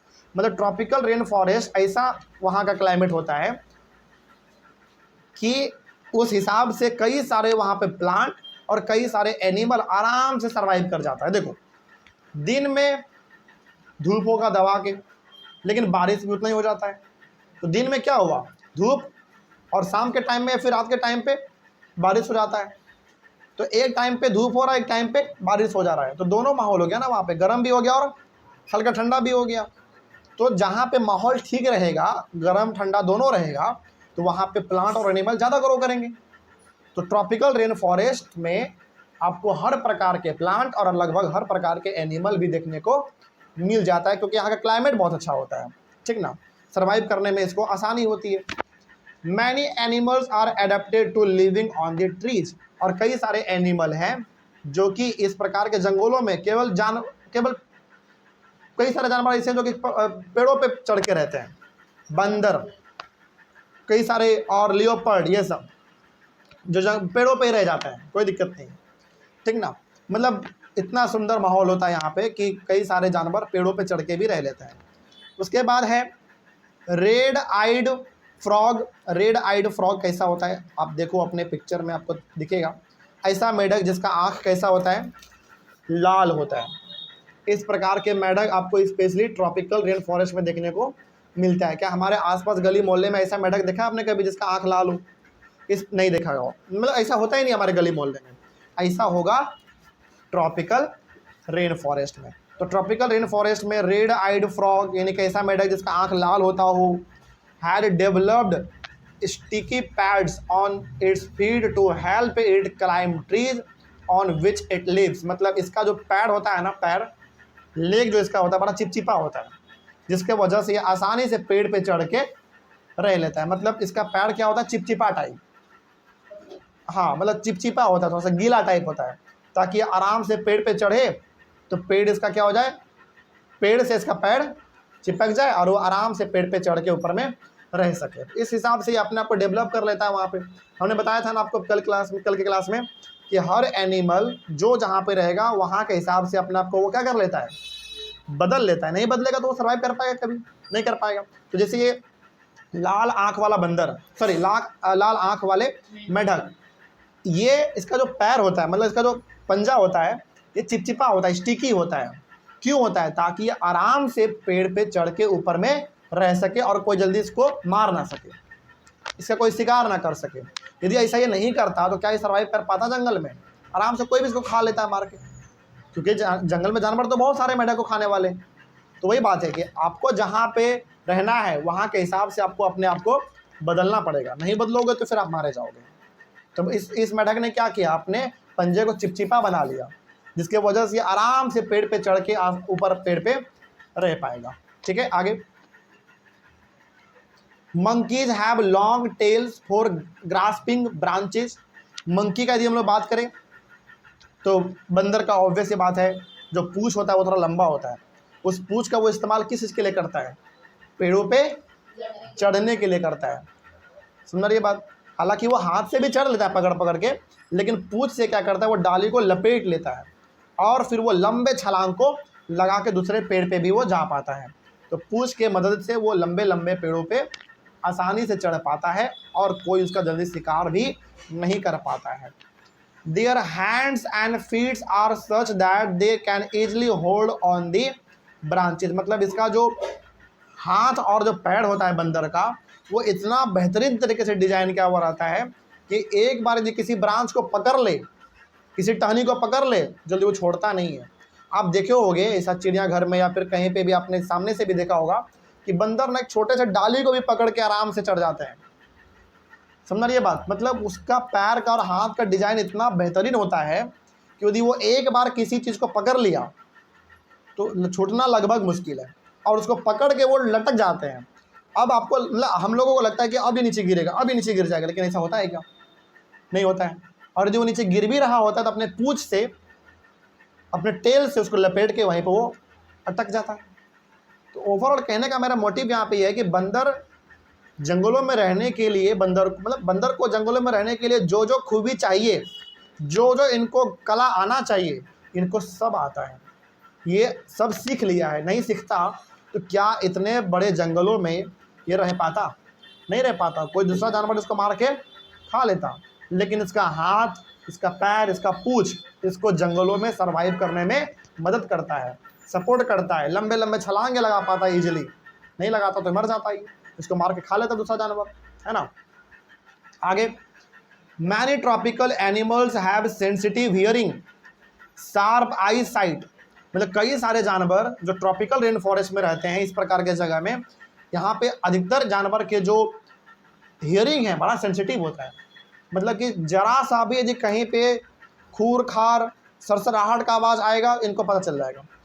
क्योंकि देखो यार, सिंपल सी बात है, ये रह कहाँ रहा है? जंगल में।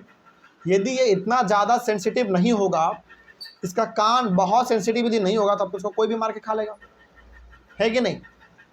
तो जानवर को अपना जो सेंसिटिव है वो बढ़ाना पड़ता है, क्योंकि कहाँ से कौन आ जाए तुरंत इसके ऊपर हमला करने के लिए उसको पता होना चाहिए ना। ये पता नहीं होगा तब तो ये कब के मर जाएंगे, मार के दूसरे जानवर इसको खा लेंगे। तो जो ट्रॉपिकल रेन फॉरेस्ट में जानवर पाए जाते हैं, चाहे वो बंदर हो, चाहे वो हाथी हो, चाहे वो लाल आंख वाले मेढक हो, इन सब का कान बहुत पतला होता है।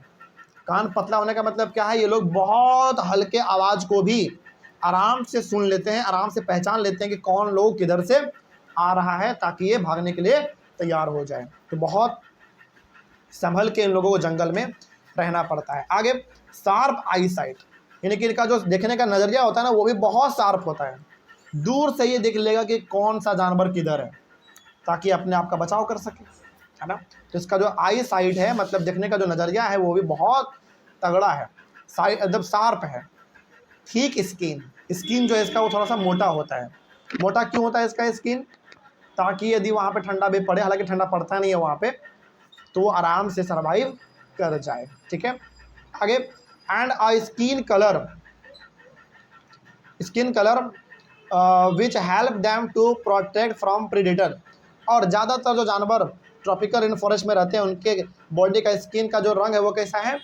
स्किन कलर का है, ताकि वो आराम से कहीं पे छुप जाए तो उसको जल्दी उसको ढूंढ ना पाए और वो आराम से सुरक्षित रहे। तो पूरा गुण इनके पास होता है कि जंगलों में कैसे रहना है। ठीक है, कोई दिक्कत है ना समझने में? अब 2-3 प्रकार के जानवरों के बारे में हम लोग खास तौर पे बात कर लेते हैं, जो कि ट्रॉपिकल रेन फॉरेस्ट में भारी मात्रा में पाए जाते हैं, बड़े लेवल पे। पहला है टोकन। टोकन का पिक्चर आपके सामने है। टोकन के बारे में देखते हैं क्या खास बात लिखा गया है। टोकन का ना पिक्चर देख के आपको साफ लग रहा होगा कि ये कौवा है, लेकिन ये कौवा होता नहीं है। कौवे का इतना बड़ा आपने कभी चोंच देखा है क्या? नहीं, ये टोकन है। तो ये क्यों होता है, इसका क्या खूबी है, आइए थोड़ा सा इसके बारे में पढ़ते हैं। देखो क्या लिखा हुआ है। Token which possesses a long large बिक। यहाँ पे बिक होगा या पीक होगा? एक मिनट, बीक होगा यहाँ पे, ठीक है, सही लिखा हुआ है, कोई दिक्कत नहीं है। मतलब टोकन का लंबा सा बीक होता है। बीक मतलब वो चोंच लंबा सा होता है। This helps a toucan to reach the fruits on branches which are otherwise too weak to support its weight. देखो होता क्या है ना, इसका जो लंबा सा चोंच है, ये लंबा सा चोंच पता है इसको ना भोजन खाने में बड़ी मदद करता है। जैसे मान लीजिए सपोज करो कि एक प्लांट है, सपोज करो, और प्लांट के बिल्कुल पतले से टहनी में एक फ्रूट लटका हुआ है। और ये पक्षी होता है थोड़ा सा भारी। क्या ये उस टहनी तक जाके उस फल को खा पाएगा? जाएगा तो डाली टूट जाएगा, फल नीचे गिर जाएगा। तो ये क्या करता है, दूर में ही बैठा रहता है और अपने चोंच से उस पतले से डाली में जो फल लटका हुआ था उसको खींच के अपनी ओर खा लेता है। इतना शानदार तरीके से अपना ये काम करता है। मतलब हमारा जो हाथ है ना, हमारा हाथ, जैसे मान लो आप एक पेड़ पे चढ़े हुए हो और फल लटका हुआ उस डाली पे, जो कि डाली बहुत कमज़ोर है, तो हम लोग क्या करते हैं, हाथ बढ़ा के उस डाली से फल को तोड़ लेते हैं। क्यों? क्योंकि उधर जाएंगे तो गिर जाएंगे। उसी तरीके से ये भी काम करता है। तो ये क्या करता है, बड़े से टहनी पे बैठा रहेगा और अपने चोंच के मदद से आगे बढ़ के जो पतले डाली में फ्रूट लटका हुआ है उसको ये आराम से तोड़ के खा लेगा। तो यदि आपसे पूछा जाए कि टोकन का जो इतना बड़ा चोंच होता है इसका इस्तेमाल किस चीज़ के लिए करता है, तो आपको बताना है फूड को ऑब्टेन करने के लिए, मतलब फूड को प्राप्त करने के लिए। फूड का मतलब फ्रूट्स को, फल को प्राप्त करने के लिए। समझाया बात? तो पतले से डाली पे ये जाने से क्या कर जाता है, बच जाता है और आराम से इसको फ्रूट बैठे बैठे मोटे डाली पे ही मिल जाता है। अपने चोंच को थोड़ा सा आगे बढ़ाएगा और फ्रूट को खा लेगा। इसीलिए ऐसा काम करता है। तो जो टोकन है ना, इस प्रकार का जो पक्षी है, ये ट्रॉपिकल रेन फॉरेस्ट में काफ़ी पाए जाते हैं, भारी मात्रा में। अगला हमारा है बियर्ड ऐप। बियर्ड ऐप का मतलब हुआ ऐसा बंदर जिसका दाढ़ी होता है। अच्छा, आपने देखा है हर बंदर का दाढ़ी नहीं होता है। आपने कभी गौर करना, जैसे हमारे बगल में पटना जू है, पटना जू आप जाना कभी और आप गौर करना, बंदर वहाँ पे है, मंकी है वहाँ पे, लेकिन आप गौर करना कि हर बंदर के पास ना दाढ़ी नहीं होता इस प्रकार का, जो कि आपके बुक में दिया हुआ है। इस प्रकार का बंदर शायद आप लोग देखे होंगे कभी, या तो अपने गली मोहल्ले में या फिर कहीं भी जू में तो खास करके है ऐसा, है ना। पटना जू में भी है ये चीज़। तो पटना जू कभी आप जाओगे तो आप देखना कि ऐसा वाला जो बियर्ड ऐप है ये आपको देखने को मिल जाएगा। मतलब ऐसा बंदर जो कि दाढ़ी रखते हैं, मतलब उसको दाढ़ी होता है। इसके बारे में क्या खास बात लिखा हुआ है देखो, द लायन टेल्ड मकाओ, जिसको हम लोग बियर्ड ऐप भी कहते हैं। ठीक है, तो आप लायन टेल्ड मकाओ कहो या बियर्ड ऐप बोलो, बात सेम है। Lives in the rain forest of Western Ghats, मतलब ये वेस्टर्न घाट में पाए जाने वाले जंगलों में रहते हैं। इसका मतलब हुआ कि यदि आप गुजरात, महाराष्ट्र, गोवा, कर्नाटक, केरल, यहाँ के जंगलों में यदि आप जाओगे तो वहाँ पे आपको ये मूछ वाले, दाढ़ी मूछ वाले बंदर वहाँ पे दिख जाएंगे आपको। ठीक है, यदि उतना दूर आप नहीं जा सकते हैं, हम लोग पटना में रहते हैं, तो पटना जू में आप जाके देख लो, वहाँ पे आपको ये दिख जाएगा। ठीक है, आगे, its most outstanding feature is the silver white mane which surrounds the head from the cheeks down to its chin. मतलब इसका ना जो सबसे आउटस्टैंडिंग फीचर है, मतलब एकदम लाजवाब इसका जो खासियत है, वो इसका ये गोल प्रकार का दाढ़ी है। अब देख रहे हो, ऐसा लग रहा है ना कि जैसे चारों तरफ से एक प्लेट, मतलब कटोरा है और कटोरे में इसका चेहरा रखा हुआ है, ऐसा लग रहा है कि नहीं। मतलब इसका जो दाढ़ी है वो किस रंग का है, सिल्वर और वाइट रंग का है, मिक्स है। इसका जो दाढ़ी है वो वाइट और सिल्वर रंग का है, जो कि देखने में काफ़ी सुंदर लगता है। ऐसा लगता है जैसे एक आदमी का दाढ़ी उसके चेहरे में सेट कर दिया गया हो। तो ये इसका आउटस्टैंडिंग फीचर है, काफ़ी शानदार लगता है देखने में। और बीच में इसका छोटा सा चेहरा होता है, तो काफ़ी अच्छा लगता है देखने में।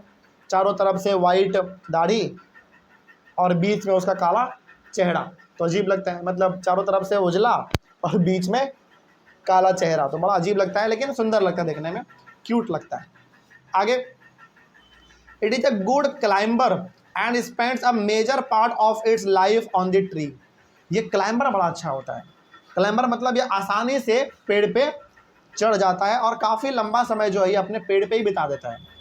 पेड़ों पे चढ़ेगा, पेड़ों पे ही रहेगा, पेड़ों पे सोएगा और पेड़ से ही भोजन वगैरह तोड़ के, फल वगैरह तोड़ के वहीं पे खा के वहीं पे सो जाएगा। तो इतना शानदार इनका बॉडी का स्ट्रक्चर होता है कि आराम से पेड़ पे चढ़ जाएगा और वहीं पे वो रह भी लेता है काफ़ी लंबे समय तक। ज़मीन पे ये बहुत कम आता है, कभी कभार ज़मीन पे आता है टहलने वगैरह के लिए, लेकिन अधिकतर टाइम ये पेड़ों पे ही रहता है। It feeds mainly on fruits, ये ज़्यादातर क्या खाता है, फ्रूट खाएगा। अमरूद, आम, केला, इस प्रकार के फल को ये ज़्यादातर खाता है और उसी पेड़ पे ये रह भी जाता है, उसी पे सो जाता है। It also eats seeds, young leaves फूल मतलब फ्रूट्स के अलावा सीड्स खाता है, छोटे छोटे बीज खाएंगे ये। बीज किसी भी चीज़ का हो सकता है। यंग लीव्स मतलब ताज़ा पत्ता, जो कि अभी छोटा पत्ता है तो छोटा छोटा पत्ता भी ये खाता है। स्टीम खाता है, छोटे छोटे टहनी जो कि छोटे होते हैं, पतले होते हैं, वो टहनी भी ये खाता है। फ्लावर और बर्ड मतलब छोटे छोटे फूल, कली, ये भी खाता है ये। मतलब इसको जो सूटेबल लगेगा ये अपना ये आराम से खा लेता है। This beard ape also searches for insects under the bark of the trees. ये कीड़े मकोड़े भी खोज खोज से खाते हैं। मतलब जो ट्री का जो बार्क होता है ना, जो बाहर का जो पार्ट होता है, उसके बीच में हमने देखा होगा कहीं कहीं पे कीड़े मकोड़े छुपे हुए होते हैं। मतलब जो कोई बहुत बड़ा पेड़ है, उसका जो बाहर वाला पार्ट होता है ना, उसके बीच में कहीं कहीं छेद होता है, उसके बीच में कीड़े मकोड़े घुसे हुए रहते हैं। उसको हटा के बाहर निकाल के भी ये खा लेता है। तो इसको कीड़े मकोड़े भी थोड़ा पसंद है, तो ये हर कुछ खा लेता है। देख रहे हो, फूल भी मतलब फल भी खा रहा है, सीड्स भी खा रहा है, पत्ता भी खाता है, टहनी भी खाता है, फ्लावर भी खाता है, कली भी खाता है, कीड़े मकोड़े भी खाते हैं। तो ये ऑलराउंडर है, कुछ भी खा लेता है। ठीक है, आगे पेड़ों पे भी रह लेता है, ज़मीनों पे भी रह लेता है, लेकिन अधिकतर टाइम कहाँ रहेगा? पेड़ पे रहेगा। आगे, since it is able to get sufficient food on the trees, it rarely comes down on the ground. चूँकि इसको भोजन अपने पेड़ पे ही मिल जाता है, ये बहुत कम ज़मीन पे आता है। अधिकतर टाइम ये पेड़ पे ही रहता है। मतलब कभी कभी आता है ज़मीन पे, लेकिन बहुत कम आता है, क्योंकि इसको जो चाहिए वो सब कुछ कहाँ मिल जा रहा है? पेड़ पे मिल जा रहा है। तो ज़मीन पे क्यों आएगा? तो ज़मीन पे आता है, कभी कभार आता है, अधिकतर टाइम ये पेड़ पे ही रहता है। अगला है हमारा एक और फेमस एनिमल, एलिफेंट, हाथी। तो आपने टोकन के बारे में देख लिया, आपने ये बियर्ड ऐप के बारे में देख लिया जिसका कि दाढ़ी मूछ होता है, आपने ये लाल आँख वाला मेढक भी देख लिया। अगला हमारा जो एनिमल है जो कि ट्रॉपिकल रेन फॉरेस्ट में सबसे ज़्यादा पाया जाता है, वो भी हमारा एक एलिफेंट है। तो देखते हैं एलिफेंट के बारे में क्या लिखा हुआ है। It has adapted to the conditions of rain forest. मतलब रेन फॉरेस्ट का जैसा कंडीशन है, जैसा माहौल है, उस हिसाब से हाथी अपने आप को अडेप्ट कर लेता है। अपने हिसाब से वो अपना बॉडी का स्ट्रक्चर जो वो चेंज कर लेता है। मतलब बदलते हुए माहौल के साथ ये भी अपने आप को बदल लेता है, तभी जाकर ये रेन फॉरेस्ट में सर्वाइव कर पाता है। Its trunk uses as a nose because of which it has a strong sense of smell. इसका जो नाक होता है ना, ये जो ट्रंक है, मतलब इसका जो नाक है, ये काफ़ी अच्छा सेंस करता है। मतलब कोई भी हल्का सा भी कहीं से सुगंध आ रहा होगा तो इसको सबसे पहले पता चल जाता है। समझ रही है बात? मतलब इसका जो ये ट्रंक है, मतलब जो नोज है, नाक इसका है ना, काफ़ी सेंसिटिव होता है। मतलब ये स्मेल करने का जो क्षमता होता है इसका काफ़ी अच्छा है। कहाँ पे क्या स्मेल आ रहा है, कहाँ से, ये आराम से पता कर लेता है। ठीक है, आगे, the trunk is also used by it for picking up food. इसका जो ट्रंक है, मतलब इसका जो ये सूंड है, इसका इस्तेमाल ये भोजन खाने के लिए भी करते हैं। मतलब भोजन को लेके अपने माउथ में डालने के लिए भी इस्तेमाल करते हैं। कभी आप देखोगे हाथी को खाना खाते हुए कि अपना खाना किसके थ्रू खाते हैं? हम लोग तो हाथ से उठाते हैं, अपने मुंह में डाल लेते हैं। ये कैसे खाता है? अपने ट्रंक से। ट्रंक मतलब इसका जो सूंड है, ये वाला पार्ट, सूंड जो इसका है, इसी से अपना भोजन उठाता है और अपने मुंह में डाल लेता है। ठीक है, आगे, its tusks are modified teeth. इसका जो टस्क है, मतलब ये जो दांत है इसका, दो गो, बहुत सुंदर दिखने में लगता है। दो दांत इसका बाहर निकला हुआ रहता है हमेशा, और ये बहुत अच्छा लगता है दिखने में। ठीक ना, इसका जो दो दांत है काफ़ी अच्छा रहता है दिखने में। These can tear the bark of trees that elephant loves to eat. जिस पेड़ पौधे को हाथी खाना चाहता है उसको आसानी से ये अपने दांत का इस्तेमाल करके फाड़ चीर लेता है और फिर ये आराम से खा लेता है। मतलब हम लोगों को लग रहा होगा, मतलब आप लोगों को लग रहा होगा कि सर इसका दांत तो बहुत बड़ा है, हल्का सा भी यदि बड़े पेड़ से टकराएगा इसका दांत तो टूट जाता होगा दांत इसका। ऐसा नहीं है, इसका दांत बहुत ज़्यादा मजबूत होता है, बहुत ज़्यादा मजबूत होता है। मतलब इतना मजबूत कि एक बड़े से बड़े पेड़ को ये एक बार में चीड़ के रख सकता है। इतना मजबूत इसका दांत होता है, बहुत खतरनाक इसका दांत होता है। ठीक है, आगे, लार्ज ईयर्स, इसका कान भी क्या होता है? बड़ा होता है। Large ears of the elephant help it to hear even very soft sound. इसका कान इतना बड़ा है जिसके वजह से ये हल्का सा आवाज़ भी कहीं पे हो रहा होता है ना, तो ये आराम से सुन लेता है। सोचो, समझ रही है बात? मतलब इसका जो कान इतना बड़ा है, इसका कान इतना बड़ा होने का क्या बेनिफिट है इसको बेनिफिट ये है, इसका फ़ायदा इसको ये मिलता है कि ये हल्का सा भी यदि कहीं पे सरसराहट का आवाज़ आ रहा होगा तो ये आराम से उस आवाज़ को पहचान लेता है। ठीक है, आगे। They also help the elephant to keep cool in the hot and humid climate of the rain forest. मतलब इसका जो कान है, ये कान इसको हॉट सीजन में, मतलब कि गर्मी के टाइम में इसको ठंडा रहने में मदद करता है। मतलब इसका जो कान है, इसके कान हमेशा ठंडे रहे, गर्मी में भी ये कान इसको हेल्प करता है। ठीक है, इसका कान बड़ा है तो इसका दो बेनिफिट है कान बड़ा होने का। पहला कि हल्के से आवाज़ को भी ये सुन लेगा, पहला बात। दूसरा बात, गर्मी में भी इसका कान क्या रहेगा, हमेशा ठंडा रहेगा, क्योंकि कान बड़ा है तो कान को हमेशा क्या करके रखेगा, ढक के रखेगा अंदर का पार्ट, तो कान भी इसका हमेशा गर्मी में भी ठंडा ही रहता है। ठीक ना। तो इस तरीके से आपने ट्रॉपिकल रेन फॉरेस्ट में पाए जाने वाले अलग अलग प्रकार के एनिमल के बारे में पढ़ा, और इस तरीके से आपका टॉपिक और टॉपिक के साथ पूरा चैप्टर भी हमारा कंप्लीट हुआ। तो अब बताइए, आपको इस चैप्टर में या फिर इस टॉपिक में कहीं पर कोई दिक्कत किसी को है? समझ में आ गया सबको? चलिए, ऑनलाइन वाले बच्चे, आप लोगों को कहीं पर कोई डाउट रहा होगा तो कमेंट करिएगा। हमारा चैप्टर यहीं पे ख़त्म होता है। हम लोग मिलेंगे अपने अगले क्लास में फिर से एक नए चैप्टर के साथ और एक नई शुरुआत के साथ। तब तक के लिए thank you very much and have a nice day.